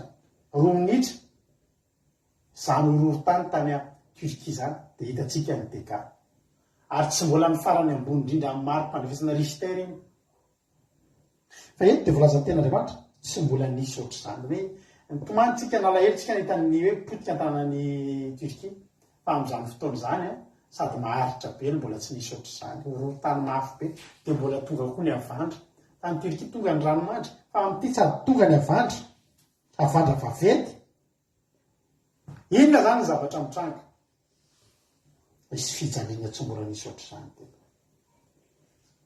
isy fijaliana tsy mbola nisy ohatr'izany tsy maintsy resahantsika zany androany satria tsy tokony hotratra n'izany tsika aza androany tesitona ny saintsika rehetrarehetra zay tonga meno eto androany tsy ho zakatsika zany aza ataotsika ambanin'ny zavatra fa tsy ho zakatsika zany mbola tsy nisy ny aina ohatrany tany Turquie reny tsika rehetrarehetra eto ngambany misy tondra-drano ny Madagasikara misy fotoana tsika tratran'ny tondra-drano tratran'ny loza voajanahary mikaikaika rehefa ao anatiny fa ity zavatra ity rehefa le lovia araraka dia mihoatra lavitra no ireny ary volaza fa hoe tsy mbola nisy toy izany tsy mbola nisy ohatr'izany riavana mampatahotra izany zany efa manome korazy anao androany fa tsy voatery andalo an'izany ny olona rehetra mizara roy apokalypsy 3:20 raha vakitsika indray amin'ny andininy manomboka amin'ny andininy voalohany ka hatramin'ny andininy fahaefatra efa misy zava-mahafinaritra azo enony eto ny amin'ny lovia fito nisy ny loza fito izay nentiny anjely fito ka nahidina tamin'ny tany andininy voalohany ahitako fa indro nisy famantarana ray koa tany an-danitra sady lehibe ny mahagaga dia anjely fito izay nanana ny loza fito farany satria ireny no enti mahantanteraka amin'ny fahatezen'Andriamanitra ary nahita fa indro to ranomasina fitahatra miaro afo ary izay naharesika afaka tamin'ny biby dia sy ny sariny ary nisy any anarany mitsangana teo amoron'ny ranomasina fitaratra hitahana ny lokanga an'Andriamanitra ary mihira ny firahan'i Mosesy mpanompon'Andriamanitra sy ny firahan'ny zanak'ondry izay manao hoe lehibe sy mahatalanjona ny asanao tompo Andriamanitra tsy to mahitsy sy marina ny lalanao ry mpanjaka mandrakizay. Iza no atao, iza ny tsy atao ohatra iza ny tsy ankalaza ny anaranao tompo fa ianao ihany ny masina ary ny firenena rehetra ho avy koa anaty ianao fa efa miariary ny fitsarana marina nataonao. Ariana eto zany tsy ny olona rehetra kay saotra Jesosy, tsy ny olona rehetra no ahitan'le loza be mampiteny ratsy an'Andriamanitra re, fa misy olona mialohan'ireo efa navahana. Raha ry amin'le teny vakitsika teo dia misy hoe ireo olona ireo dia olona zay ary voalohany nandeha dia nampita tao andoviany tamin'ny tany dia nisy vairatsy sady mampahoriny olona zay nanana ny marika ny bibidisy ny ankoaka teo amin'ny sariny. Fa ity kosa dia ozy ny tena ray izay naharesy ka afaka tamin'ny bibidisy ny sariny. Zany hoe ny centre ny tena fotsiny fahaverezantsika zany dia io bibidisy ny sariny io. Bibidisy ny sariny. Raha maresy an'io ianao dia ny ataonao mandritra ny fotoana andatsahana an'le loza be dia be, ianao aloha efa nanjavona tao anatin'ny ray mpimaso ray zay. Aiza ny toerana misy anao mandritra n'ireo anjely fito mandraraka ny fahatezen'Andriamanitra, ianao mitendry lokanga. Izay maharesy dia mitsangana eo amoron'ny ranomasina fitaratra miaro afo. Ary zay naresy ka afaka tamin'ny bibidisy ny sariny ary nisan'ny anarana dia mitsangana teo amoron'ny ranomasina fitaratra mitana lokanga an'Andriamanitra, mihira fidirana, tsy mahatsapa ninnininy, tsy mahatsapa zavatra mampatahotra zany. Zava-mahafinaritra eo anoloan'ny masonao ranomasina fitaratra miaro afo dia ilay tananao misy lokanga. Lasa mahay mitendry lokanga ho azy ianao dia mihirahira fidirana. Tsy mila tepolo tsony tsika amin'izany. Le tepolo sika iazakazahan'ny olona efa midy, isika koa tsy ho any satria ny tepolo mihitsy efa eo amintsika. Eo anoloan'le tompony tompo sy mpanjaka amin'ny tsy mila tepolo zany tsony tsika. Andeha atao ketsika amin'ny finoana, amen. Satria ny tanjo ny titolo teny dia nitarika tsika mba haresy. Fa mila mandresy ny bibidisy ny sariny tsika ravana malala. Fa hampatahotra, iaina zava-mampatahotra tsy misy ohatr' izany raha sanatria. Saraka ny lalana. Zay naharesy dia mitendry lokanga ery amin'ny moron-dranomasina izy. Miaraka amin'ireo Mosesy mihira ny firahan'ny zanak'ondry. Noty anankiray mitovy lasa mahay mihira daholo. Alleluia. Mihirahira fiderana. Fa ny aria tany fijaliana tsy misy ohatr' izany. Tahotra, tebotebo, ororo. Miteny ratsy an'Andriamanitra sisa ny azo atao. Ary amin'izany fotoana zany mivoaka daholo ny devoly vahana Satana sy ny devoly. Ampatahotra be mihitsy raha misy olona tafajanona. Tsy tonga ary amin'ny ranomasina fitaratra amin'ny fotoana io satria izao ny zavatra hitranga. Reny raha mpivavaka ianao tetỳ tany dia reny fijoroana vavolombelona. Fijoroana vavolombelona mantsy famezam-boninahitry n'Andriamanitra ary fanalana baraka ny devoly. Ampatsevon'ny devoly ny olona reny. Zaho izy tsy naharenao baraka tamin'ilay ndre mandeha ry, azoko ianao zao. Reny devoly ny delivrena rehetrarehetra reny. Reny mantsy zao potika. Voafatotra amin'ny rahan'i Jesosy fa hovany reny amin'izany fotoana izany. Dia tretiny hoe vaky ny fonja. Raha izy novotsy hoe vaky ny fonja dia ny gadra rehetrarehetra mpamonin'olona sy ny mpandringana sy ny mpanao ankeriny sy ny rehetra mivoaka eny an-tanàna daholo. Mahazonao an-tsaina ve zany hoe ao anatina tanàna anankiray misy olona ray alina misy gadra 500 mivoaka. Gadra mpamonin'olona tena condamné à mort mihitsy. Loza amin'izany andro zany. Zava-mahafinaritra dia izao. ny zavatra tokony hafinaritra matitoko 5 matitoko 5 nge vakitsika andiny faraika amby 3 hoy ten'Andriamanitra ny solamandry manao hoe niaviny Kristy tsara ny firenena rehetra. Matitoko 5 andiny faraika amby 3 raha tonga ny zanak'olona naran'i Jesosy raha tonga ny zanak'olona amin'ny voninahiny arahin'ny anjely rehetra dia hipetraka eo ambony seza fiandrianan'ny voninahiny izy ary ny firenena rehetra angonina eo anatrehany dia hanavaka azy izy taka ny mpiandrondro manavaka ny ondry amin'ny osy ary ametraka ny ondry eo amin'ny ankavanana izy sy ny osy eo amin'ny ankaviany. Aleloia. Ary amin'izany ny mpanjaka dia laza amin'izay eo amin'ny ankavanana hoe avianareo izay mitahin'ny raiko mahatovany fanjakana izay voavoatra ho anareo hatrizay na mirenina izao tontolo izao. Fiavian'i Jesosy hanavahany ny ondry amin'ny osy misy saraka ary volazan'ny ten'Andriamanitra ny amin'ny apokalipsy fa izy eo amin'ny elanelan'ireo ondry sy osy eo isy lavaka tsy tanoano izay tsy hafahana mepita. Any amin'ny tantaran'ny Lazarosy koa misy an'izany, Lazarosy manitra. Ireo ondry sy osy ireo hifankahita ihany fa tsy afaka ny fanantona intsony. Ary misaraka samihafa mihitsy ny tontolo iainana. Le teo amin'ny ankavanana tenenina hoe avianareo mandovany fiainana mandrakizay io ravana. Zao iainantsika eto zao 20 na 70.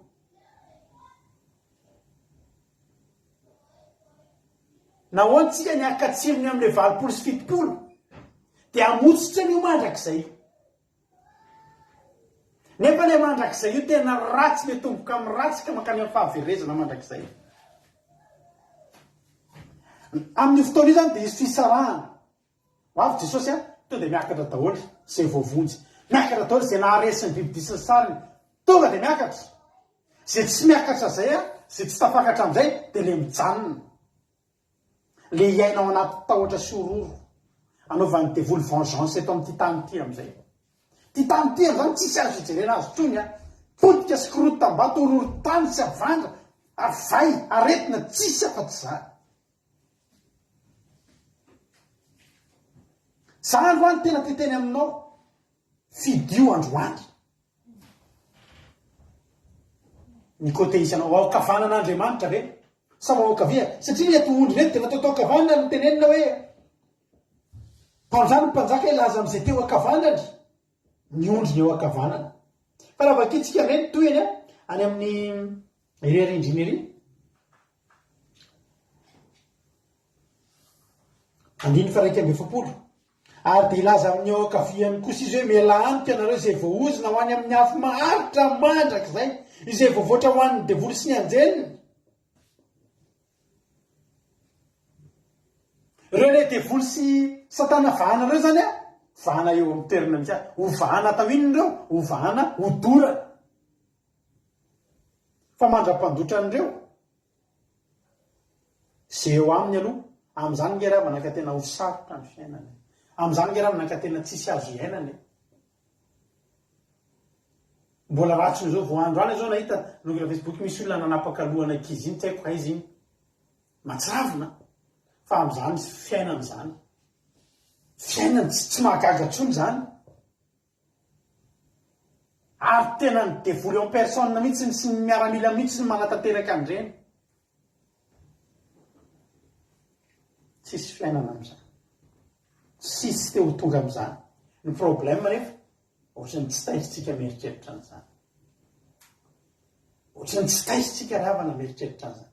Fa mampatahotra sy mampiholikoditra ny mieritreritra an'izany zavatra izany. Matotoko 5:20 ilay mivakiko teo 9:3 hatramin'ny 7 dia 9:20. Hoy tena Andriamanitra amin'ny 9:7 matotoko 5:20 manao hoe ary ireo dia hiala ho any amin'ny fampijaliana mandrakizay fa ny marina ho any amin'ny fiainana mandrakizay. Mizara roa mazava tsara ny lalana. Ho aisika raha miala eto ravana. Ho any ankavisa ho any ankavana.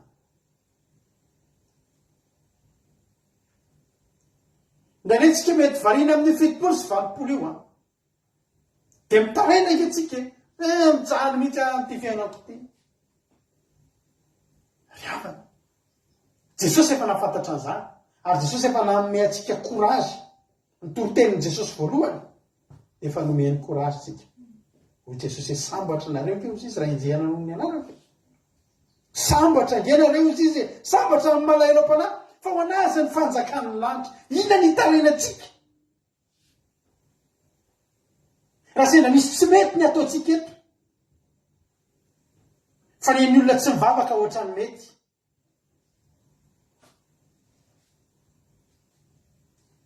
hoy jesosy hoe sambatra zay enjehana noho ny anarako matitoko 5:10 fa azy ny fanjakana lanitra sambatra nareo raha tsy ny olona tsy enjehany ary sy ny teny ratsy rehetra hitenena ny lainga ianareo no ny amiko mifaliso miravoravo ianareo fa lehibe valim-piti anareo any an-danitra fa toy izany aminy na ny enjehan'ny mpaminany zay talohanareo misy valim-piti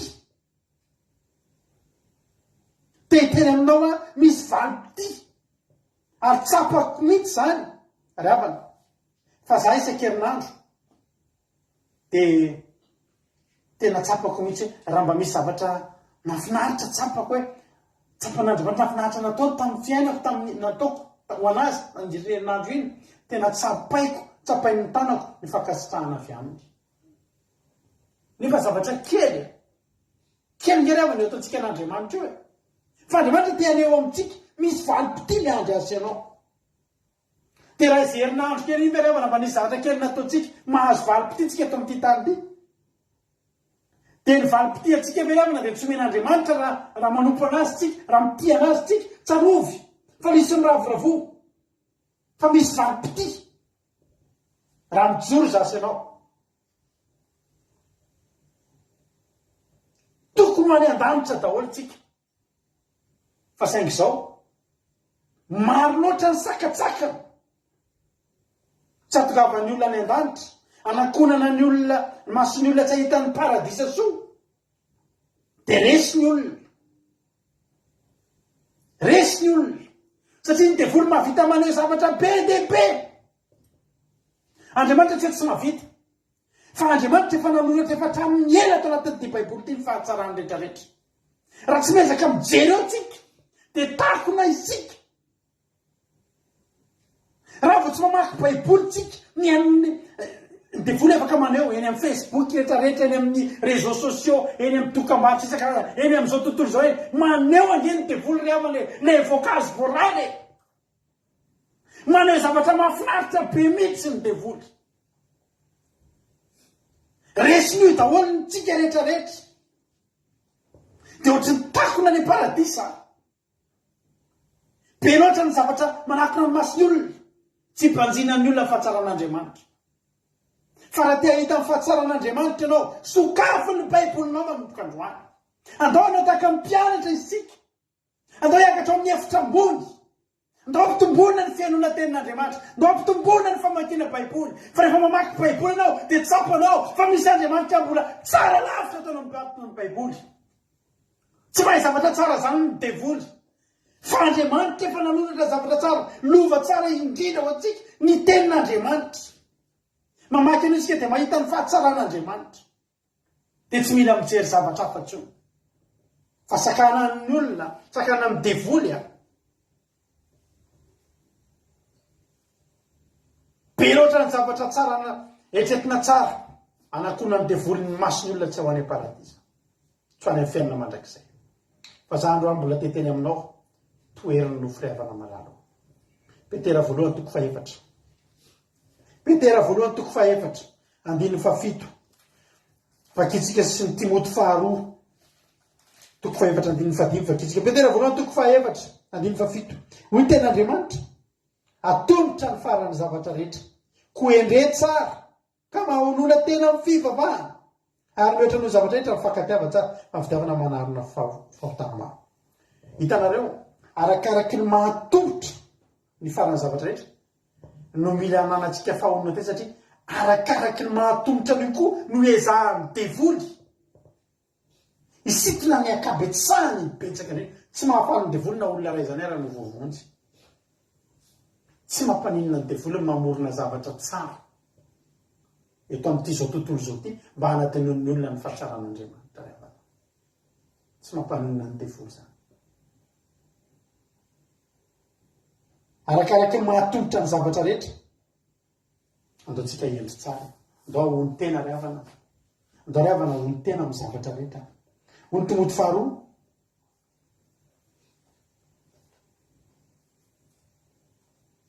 iza ho ny Timoty faharoa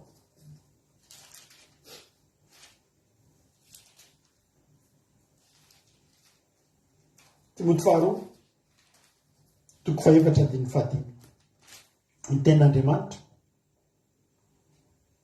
Fa ianao kosa mahonona tena amin'ny zavatra rehetra, ny areta fahoriana, ataovy ny asan'ny evanjelistra, tanterahony fanompoanao.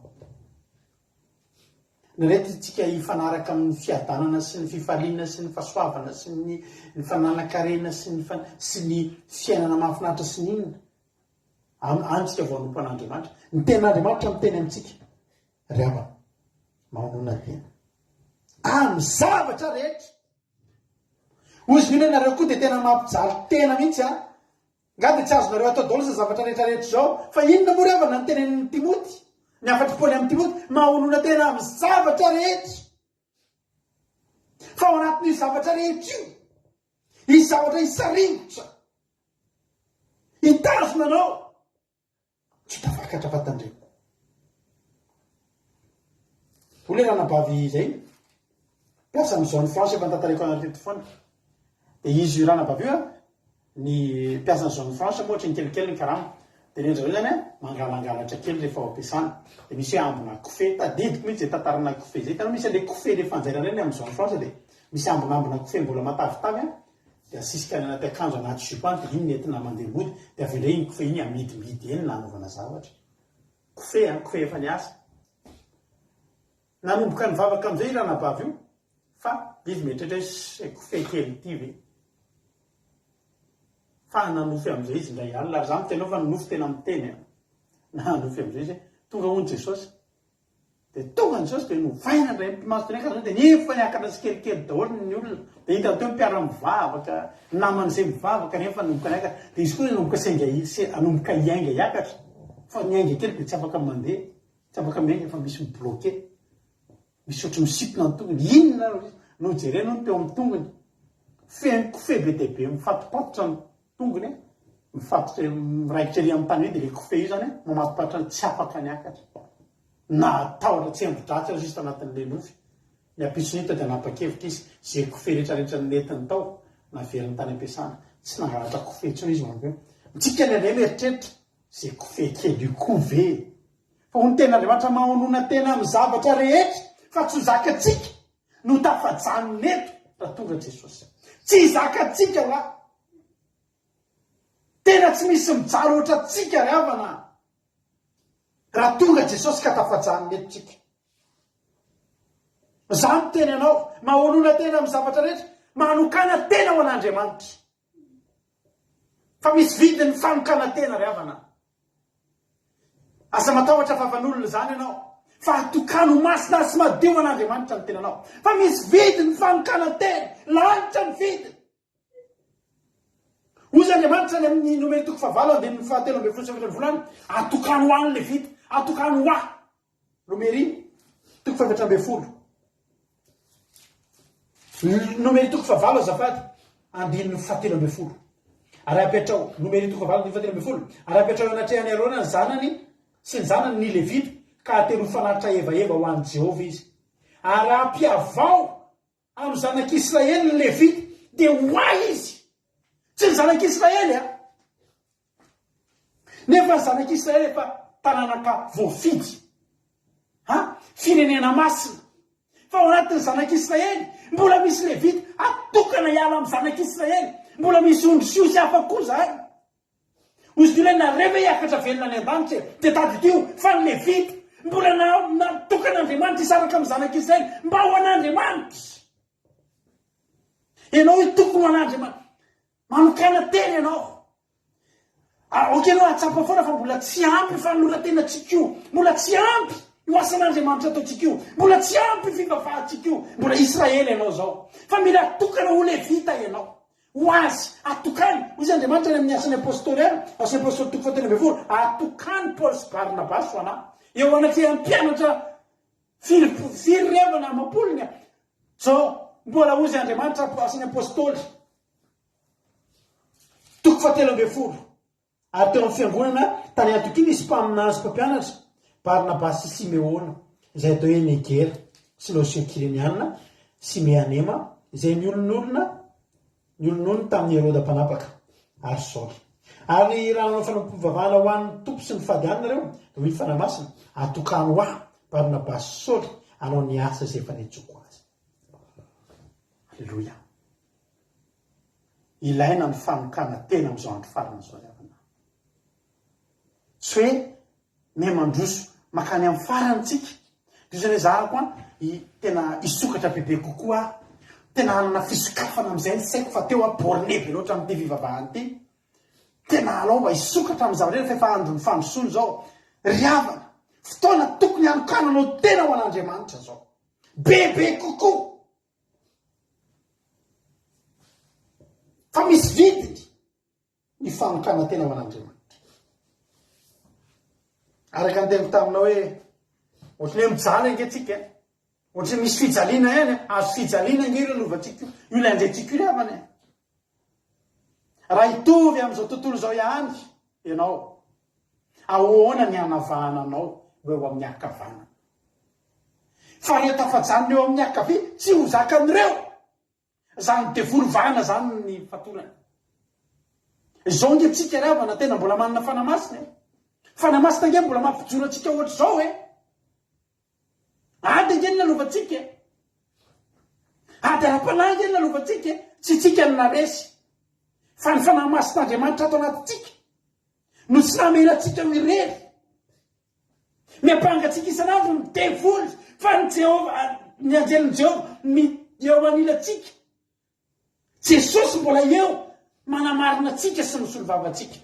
Mbola misy anjely manodidina azy ianao zao fa amin'izany fotoana zany rehefa mikatona ny tempoly miakatra ny an-danitra ny anjely mody any an-danitra ny fanahy masina ianao rery sisa eto.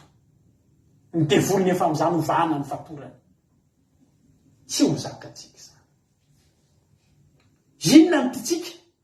Iaina tahaka ny olona rehetra. Dia hanao ny fanaon'ny olona satria ohatra mijaly be mihitsy ty fivavahana ty. Fa fanontaniana apetraka aminao, ho zakanao ve ny plasy sy ny otsy rehefa aorianao? Tsy zakanao zany. Ianao zatra niaraka tamin'ny fanahy masina io, ianao zatra niaraka amin'Andriamanitra io, tsy vitanao zany. Ravana. Ianao zatra isaky misy problème fa miantso an'Andriamanitra. Aiza ny tany alehanao amin'izany fotoana zany? Aiza ny tany alehako amin'izany fotoana zany? Zavatra kely tsy dia maka izy io ary Jehova ofonjeo amin'ilay ohatrao. Jehova ahoana ilay ohatrao. Amin'izany tsisy azany tsy hoe problème mavzato eny amin'ny iainanao io. Satria maizina ny fanjakan'ny Satana, voame zany ratsy lobe mihitsy ny devoly, voame zany tonga de masika sy maditra ny devoly. Ianao amin'io tsisy mpiaro tsony ianao. Ny vavaka ao zatsy enona tsony. Raha sanatry petraka eo amin'ny akavia ianao, eo amin'ny plasy ny osy ianao. Osy, fa tsy osy, fa osa ihany koa nefa. Za andro andriavana, mitory an'ity teny ity aminao andro any. Tena anomboka tamin'ny fakomaly tena mieritreritra an'ity tory-teny ity. Za Jesosy ataovy miletika anatin'ny fon'ny olona. Fa tsy ho zakanay zany. Tsy ho zakanay nipetraka eo amin'ny toeran'ny osy. Riavana ny mendrika asy ianao, mitendry lokanga riavana. Tsy mahafinaritra hoe zany hoe mitendry lokanga. Ny osy ary mijaly. Ianao manino mitendry lokanga dia mihinan-kanina. Dia mitondra fiderana ho an'Andriamanitra. Ozy Andriamanitra, ozy Jesosy hoe efa naniraka ny Jaona izy teny tamin'ny Laodikia. Ary mbola tian'Andriamanitra Laodikia. Tian'Andriamanitra ny fiangonan'ny Laodikia. Apokalipsy toko 7. Apokalipsy azafady toko 7. Nahazo teny marary mihitsy ny Laodikia teto. Fa so ihany fa soraty amin'ny anjelin'ny fiangonana ny Laodikia. Afatra. Zany hoe io afatra io tsy mbola zavatra miatra. Fa fampitandremana. Mbola tian'Andriamanitra ianao io. Fitiavan'Andriamanitra sy ianao ty tory-teny androany. Apokalipsy toko 7 ary soraty amin'ny anjelin'ny fiangonana ny Laodikia. Zao ny lazain'ny amenina de le vavolombelona matoky sy marina izay miandohany zao zavatra no arian'Andriamanitra izao. Fantatro ny asanao. Hitan'Andriamanitra ny zavatra ataontsika fa tsy mangatsika na mafana ianao. Alao mangatsika na mafana ianao fa satria matimaty ianao ka tsy mafana na mangatsika dia efa alohan'ny vavaka ianao. Ravana. Tena tian'Andriamanitra aloha tiky. Tsy hoe tsy tiany. Fa io zavatra io raha mbola mitohy lodiky dia toka amin'izay toeran'izay.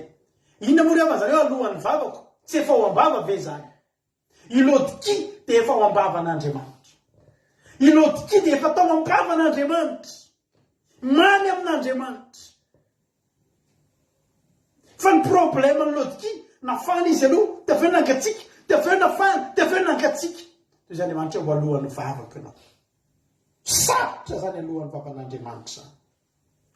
Ry havana, tamin'ny voalohany lodiky io dia araka ilay volazan'ny tena hoe tsaloko ny raketan'ny fonao tamin'ny folo ianao mbola zaza, mbola mamy. Ankehitriny mbola mamy amin'Andriamanitra ianao. Aza miteny hoe zaza ra-panahy fa io mihitsy mbola mamamy ianao eo anatrehan'Andriamanitra.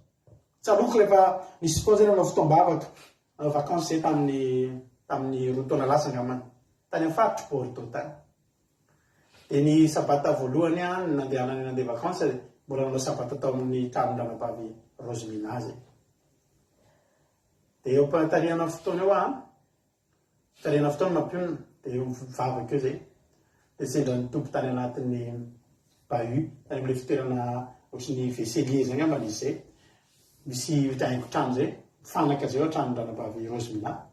Dia misy soratra ohatran'ny carte postale reny izy fa soratanana. Dia tsy tadidiko moa ilay soratra zay raha mbola azon'ny dranam-pavy Rosemina soratana kely ilay soratanana nampitomany be anahy dia nampitomany antsika rehetra. Ohatran'ny teny izy anio alakamisy fa 4 ny volana febroary ohatra amin'ny 12 eto am-pivavahana tiako ianao Jesosy. Sy ny sove dia nasy tao soratra mahafinaritra kely zay. Tena torany ranomaso ny tanitsy satria maninona ohatran'ntsika tamin'ny mbola zazakely reny dia le manao soratsoratra kely ho an'ny olotiantsika, le manoratsoratra kely ho an'ny olotiantsika.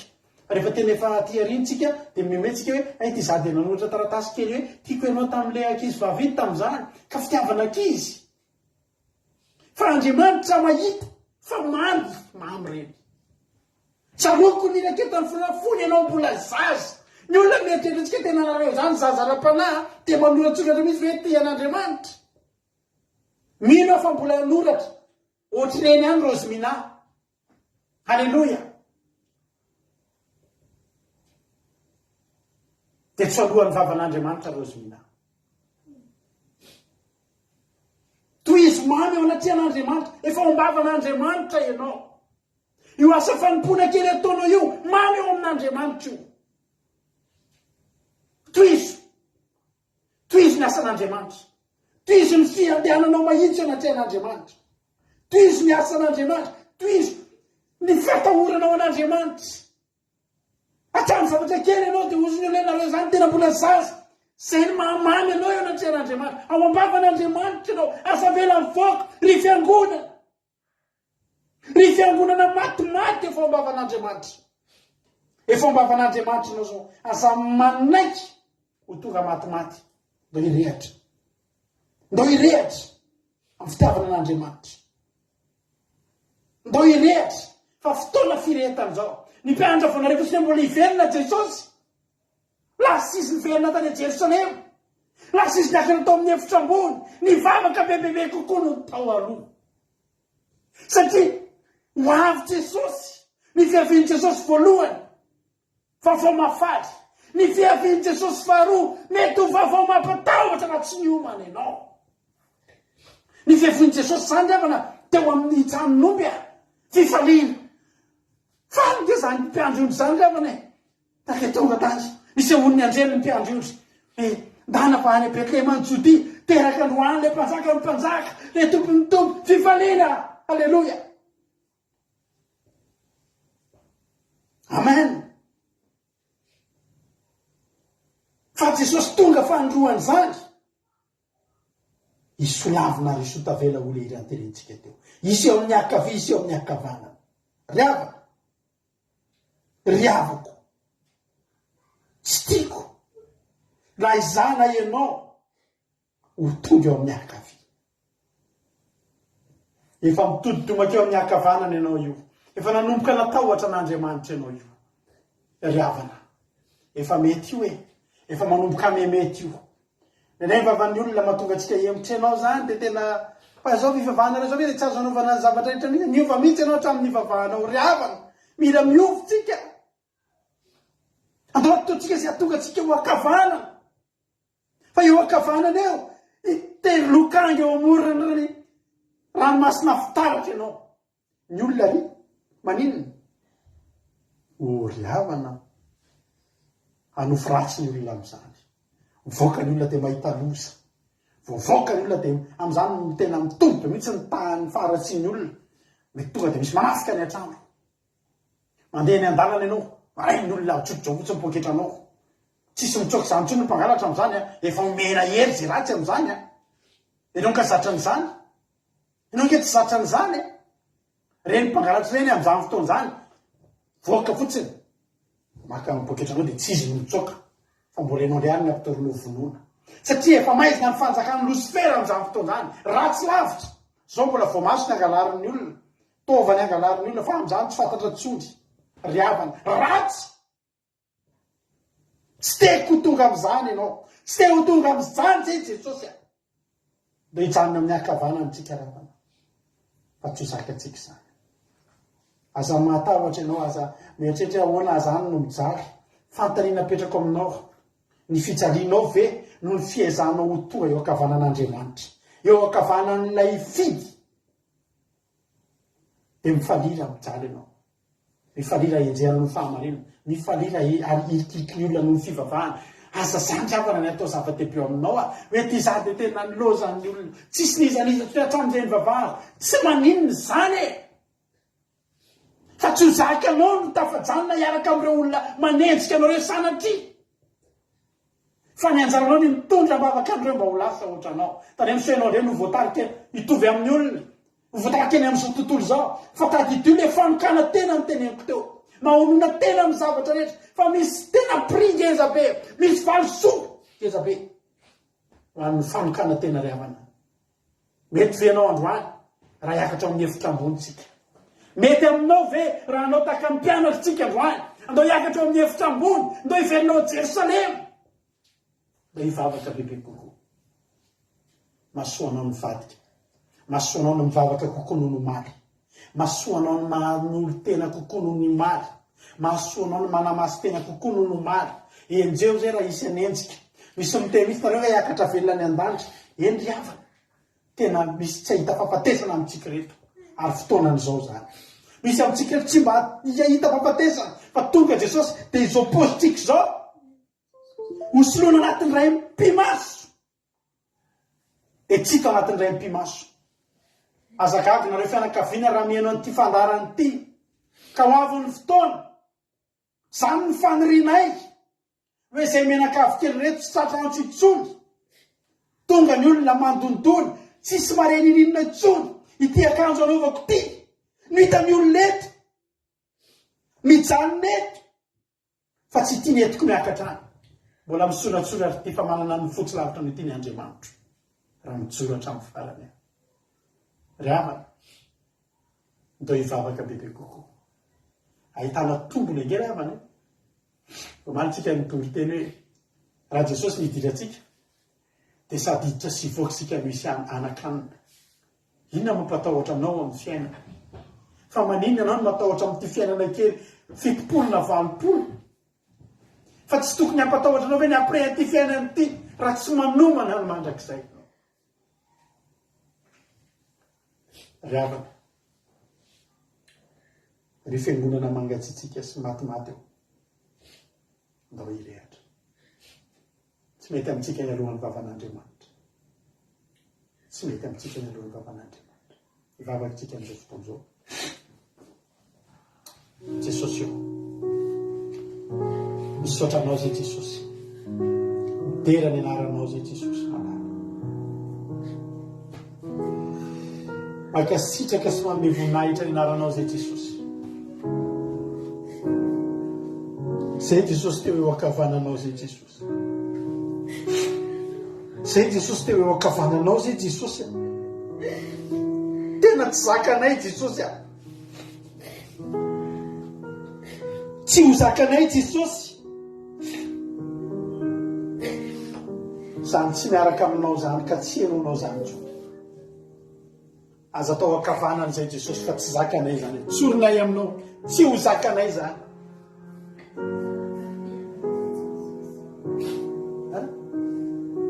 Tsy ho zakanay zany Jesosy.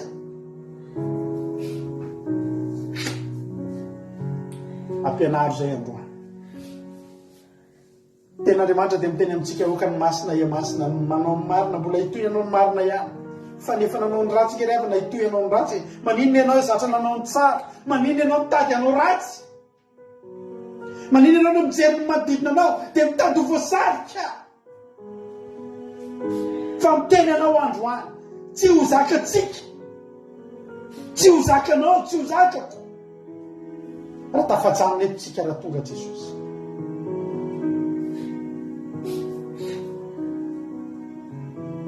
Mety aminao ny eo akaikin'Andriamanitra. Mety aminao no mitendry lokanga eo amoron'ny ranomasina fitaratra. Mety aminao ny miankina eo alatran'i Jesosy. Ny mipetraka eo akavanany, zany no mety amiko saminao. Tsy zakanao, tsy zakako ny janona eto. Tsy zakako zany zay eto, fa mitepolo mihidy.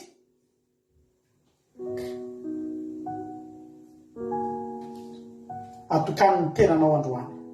Aza diny fa mpanompon'Andriamanitra ianao. Aza diny fa mpanompon'Andriamanitra ianao. Ary faly Andriamanitra manana anao. Fifalian'Andriamanitra nge anao io ravany. Ianao za mieritreritra mihitsy za mbola kely, za tsinotsinona. Tian'Andriamanitra ianao. Mamy eo amin'Andriamanitra ianao io. Ao ambavan'Andriamanitra ianao. Tsy ny andohanao, tsy ny andohanao eo ambavatra. Tsy zany nitanjon'Andriamanitra, fa ny gardenao ao ambavatra. Mamy eo ambavany ianao. Mireta. Ekeko fa mafy niataka ataon'ny devoly. Be ny fakapanahy amin'izao fotoana izao. Fa mbola eo ny fanahy masina hanampy ianao. Mbola mitovy manodidina anao ny anjelin'i Jehovah. Mbola tsy nitsofina ny anjomary. Matokian'Andriamanitra ianao. Apetrao aminy aminao manontolo. Apetrao aminy fiainanao. Apetrao aminy fiainanao. Fa tokony ho any an-danitra ianao. Tokony ho vovonjy isika. Ndo hifidy ny lalana mandrakizay rehefa malala. Ianao izay tsy an'Andriamanitra. Ianao ty izao tontolo izao ty. Ianao ny fahazarany ratsy. Ny fahavetabetana, ny fijangatsangana. Ny fitsiririta, ny fisainany ratsy. Falitopo, falitosaina. Mahonona tena amin'ny zavatra rehetra. Na tsy hitany anaty fety tsony ary ianao. Manapiavin' Jesosy eny amin'ny fetin'izao tontolo izao. Tsy maty atoka amin'izany ianao. Raha anaty fivorim-pianakaviana sy felim-pianakaviana mety apetipetina anao. Tsy maninona mahita anao tsy makany. Fa mety ny mahatonga anao eo akavanan'Andriamanitra. Ho any an-danitra isika. Ho any an-danitra isika aza tininao zany. Ho tonga ny fanavana. Aza manao fomba ny osy, fa manaova fomba ny ondry. Io ny efa nahasoanao. Io ny tarihan'Andriamanitra anao. Tsy tonga fotsiny eo ianao. Fa io ny tian'Andriamanitra itohizanao. Andramoka izao, na hita ianao zao. Aza miala eo tsony mandrakizay mandrakizay. Tianao Jesosy. Tianao Jesosy. Atokanao asanao ny lanitra raha mahomby tena isika. Mety eza ho atokana takan'ny Levita. Mety eza ho atokana takan'ny Paoly sy Barnabasy. Tsy maninona zany hoe mivavaka be zany. Tsy maninona zany hoe ozy ny hoe miseho masina be nareo. Tsy miseho fotsiny hoe fa tena ho masina be mihitsy ny tanjoko. Mivavan'olo zany tsy hitondratsika ho aiza. Hitondratsika eo akavian'Andriamanitra zany ry havana. Mamaky baiboly, ampitomboly fotoana isaola eo nanao amin'Andriamanitra. Mila mahita ny fahatsara'Andriamanitra isan'andro.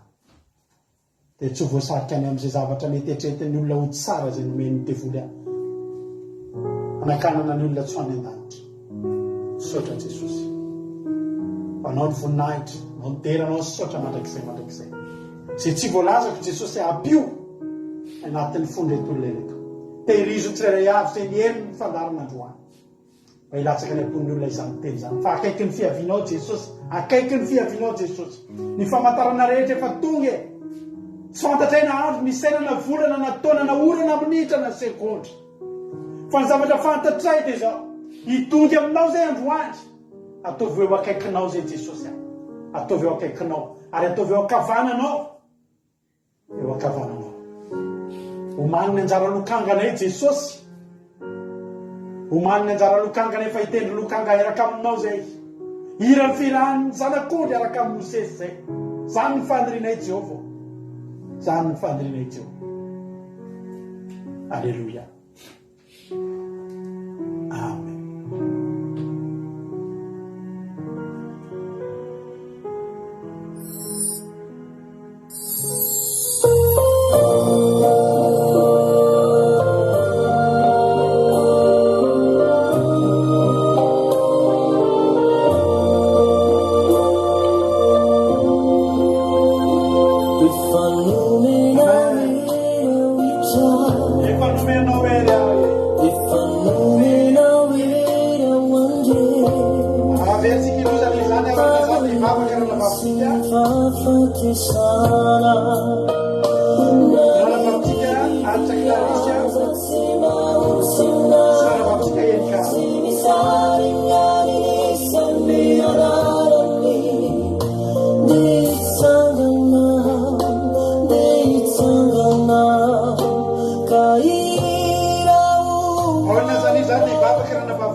Come on, the keys are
Ibabaka rahabavibely tamin'izao fotoan'izao. Halleloia, iara ibabaka isika amin'izao ankehitriny izao. Misaotra anazy zahay Tompoandriamanitra tsara indrindra satria nomena hevi-pahasalamana. Mirobona azy zahay Tompoandriamanitra namakivaky nandritra ny sabata masina inkanatako izao fotoana mbola anatin'ny fotoam-bava izay nandraka ny voninahitra aho izao. Tsy mendrika teo anaty anazy zahay Tompo namakivaky ny tontolo andro kanefa Tompo malala mbala noho ny fitiavana nindrakonambola nafahanay miaino teninao ary nafahanay koa nanandratra ny fiderana teo anaty anao. Ankehitriny Jehovandriamanitra tsy miafy aminao Tompo ny fitiavanay anao ary isorana lehibe Tompoandriamanitra satria tipana Jesosy nifangatsiana ao anatinay tsirairay azy. Kanefa Tompoandriamanitra namenarinao anefa androany Jesosy mba hiverina eo anaty anao zahay. Mba tahaka midirana teo aloha Jehovandriamanitra amin'ny fitiavanay anao. Jesosy malala tehirizo an-trano ary ataovy rehetra hiredareda tahaka ny sabata roa lera hitsatoka anaty ny fonay Jehovandriamanitra izao tontiny izay nomena ny mpanokona tandroany. Satria lehibe sy masina ianay Jehovandriamanitra. Ho any amin'izy amin'izay Jesosy raha tsy eo akaikinao. Very zahay Jehovandriamanitra raha tsy anariary ihany no hitazona anay. Jehovandriamanitra tsara indrindra tsapanelaka ny fahatsarana Jesosy. Alehibe Jehovandriamanitra indrindra fotoana. Mbola niany tenina tandroana ilena izany teninao izany. Jehovandriamanitra tsara indrindra amin'izao fotoana izao. Toa petrika penavela tanana Tompo miara-pananay tsirairay mba tena hirehitra, mba tena hatsapa Jehovandriamanitra hiverina aminao. Tehirizo an-trano tompoloha Jehovandriamanitra. Afahana Jesosy amin'izao tsy famendrena eo anaty anao. Tena tsara miafana Jehovandriamanitra satria tsara eo atoerana tsirairay. Jehovandriamanitra tsara indrindra. Noho izay rehetra naharesy teny izao tsy tahaka Jehovandriamanitra tenao ka tena hoe tsy mpiava. Mba ahafahany Jesosy hiredareda hifantoko aminao, hiheno aminao ary indrindrandrindra hanana fahafizoana fazoko anatin'ny baibolinao masina. Satria noho ny nananay ny amin'ny alalan'izany famakiana ny tenina Jesosy no mampangatsiaka ny atofanonay Jehovandriamanitra. Jesosy malala apetraka penampelan-tananao izany vasoka izany. Resaka anjaka Tompoandriamanitra voninahitra rery ihany no atolotra ianao anivaka mandraka izay. Halleluia.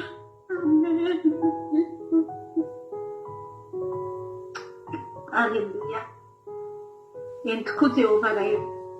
Misaotra anao izay satria tena tsapanay tokoa ny fitiavanao anay tsirairay avy rehetra satria matoa izany teny izany tonga teto vao tonga teto Andriamanitra dia mbola noho ny fitiavanao anay tsy tianao misy operiny aminay tsirairay avy rehetra tsy tianao hotratra an'izany fahamaitiana an'izany dia sao dia tianao ahazo anay izany ny fito hirotsaka ety amin'izao tontolo izao ety fa tianao avitra ny fanoratana ety Jesosy matombona tompony teny manefa aminao izany saotra Jesosy satria tena tsapako loatra fitiavanao anay tsirairay avy rehetra Jesosy Jesosy mbola tena hoe hifikotra anao amin'ny tombony sy noray tena hoe hiavakazaka izay anao n'izay rehetra tratry ny herinay amin'ny fanomponanao irehetra fitiavana anao Jesosy anaiky izay Jesosy miala amin'ratsy fanao anay dia amony tena tokoa izay satria raha tsy mahomby teny izay Jesosy dia tafangambany ohatra ny fatapana rehetra misy amin'izao fiainan'izao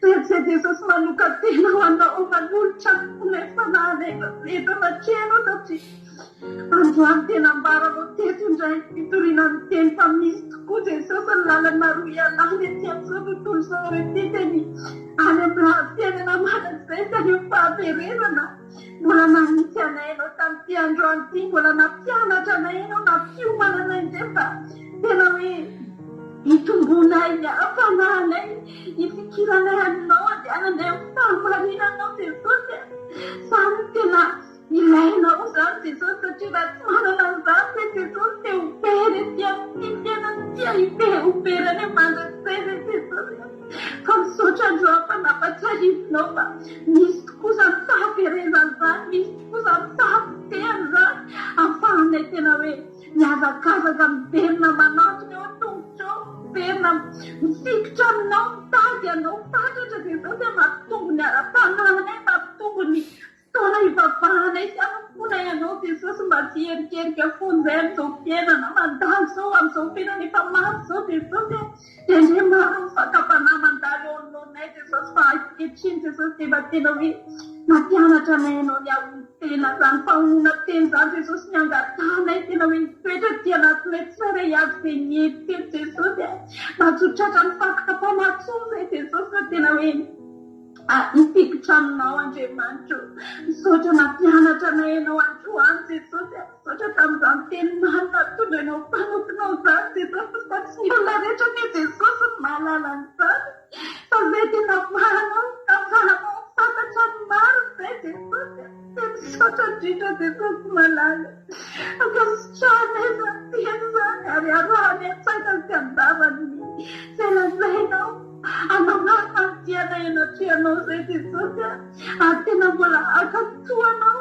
andeha mbola hitanina bebe kokoa amin'ny fahamarinanao sy ny fahamasinana izay Jesosy satria ireo ihany Jesosy ahafahanay mandresy ahafahanay mandresy alehibe ity Jesosy malala ka ahatonga anay hira ny firam-baovao dia horaisinao Jesosy dia omeny fahatambarana ty anatinay satria izay Jesosy dia eo akafianao fa teo akavananao mandrakariva teo akaikinao ray Jesosy dia misaotra indrindra Jesosy tamin'izany teny izany dia voninahitra ho anao rery ihany aleluia aleluia amen Alleluia. Makasitraka nindraza miravavy tamin'izany vavaka anatin'ny fotorotoro izany hotahin'Andriamanitra anareo miravavy hotahin'Andriamanitra Jehovah Andriamanitra maro fitianareo dia tehirizy foana gatao amin'Andriamanitra ho tehirizina foana izany toeponareo izany mba hafana foana amin'Andriamanitra dia tsy alohan'ny vavan'Andriamanitra fa itompitsika rehetra anao hira anankiray aritsika dia anao fiderana anankiroa amaraparanantsika ny fotoana atao tsika ty hira mahafinaritra be ty Alleluia.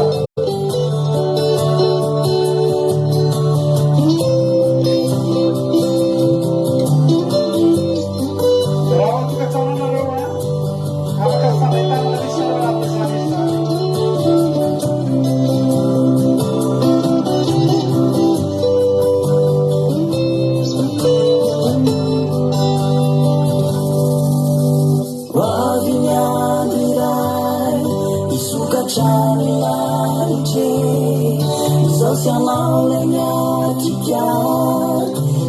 Fantsika kura voa efa omena teo ane hoy fifaliana be Itotoy anao mira fiderana be Hoavy ny andro iray isokatrano zao sy anao lay ny atrika efantsika kura efa omena teo ane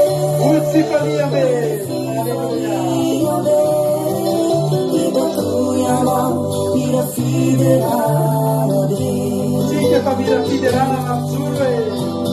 Inanao ine le bandefitra amin'ny aminy Inanao ine le be fitiavana amin'ny aminy Inanao tena amin'ny aminy efa orina masoko fiadana Evangelha nanikis Luizai misenala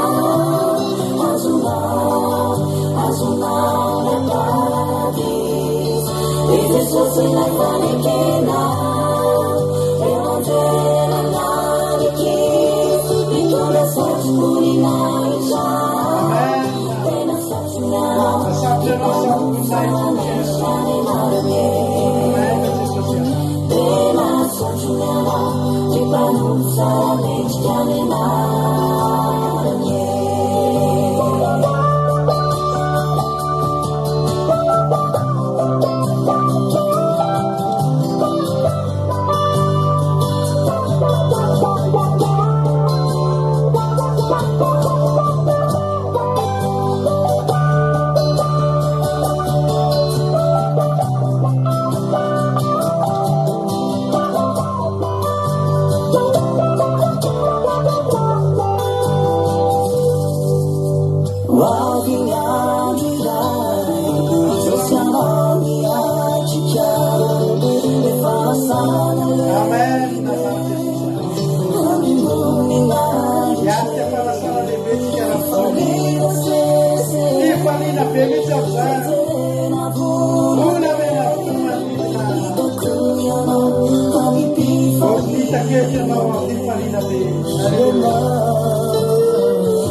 Tsika nira nangatana lato satria izy nahita voalohany nangataka voalohany a resinao any Zadelina amaranantsika fotoana manome fotoanareo a amin'ny latsinainy alina amin'ny sivy sasany ray anatin'ny fandarana afaka fiambenana radio antsika mandeha andro aman'alina aki radio point radio 1 2 3 4 5.com afaka mieno a ianao a andro aman'alina io mandeha misy totaizaka ny adiny telo amin'ny ray amin'ny efatra fito amin'ny folo maraina amin'ny ray amin'ny efatra fito arivo samahita ino tompo daholo a io ny raha maranantsika amin'ny fotoana androany a tsika kosa ao amin'ny zoma dia mbola mitoy ny fideranantsika voatapitra neto dia anaty zoma indray tsika miara mifaly a miara mitsakotsako ny tenin'Andriamanitra mijoro vavolombelona miara mifaly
Hallelujah.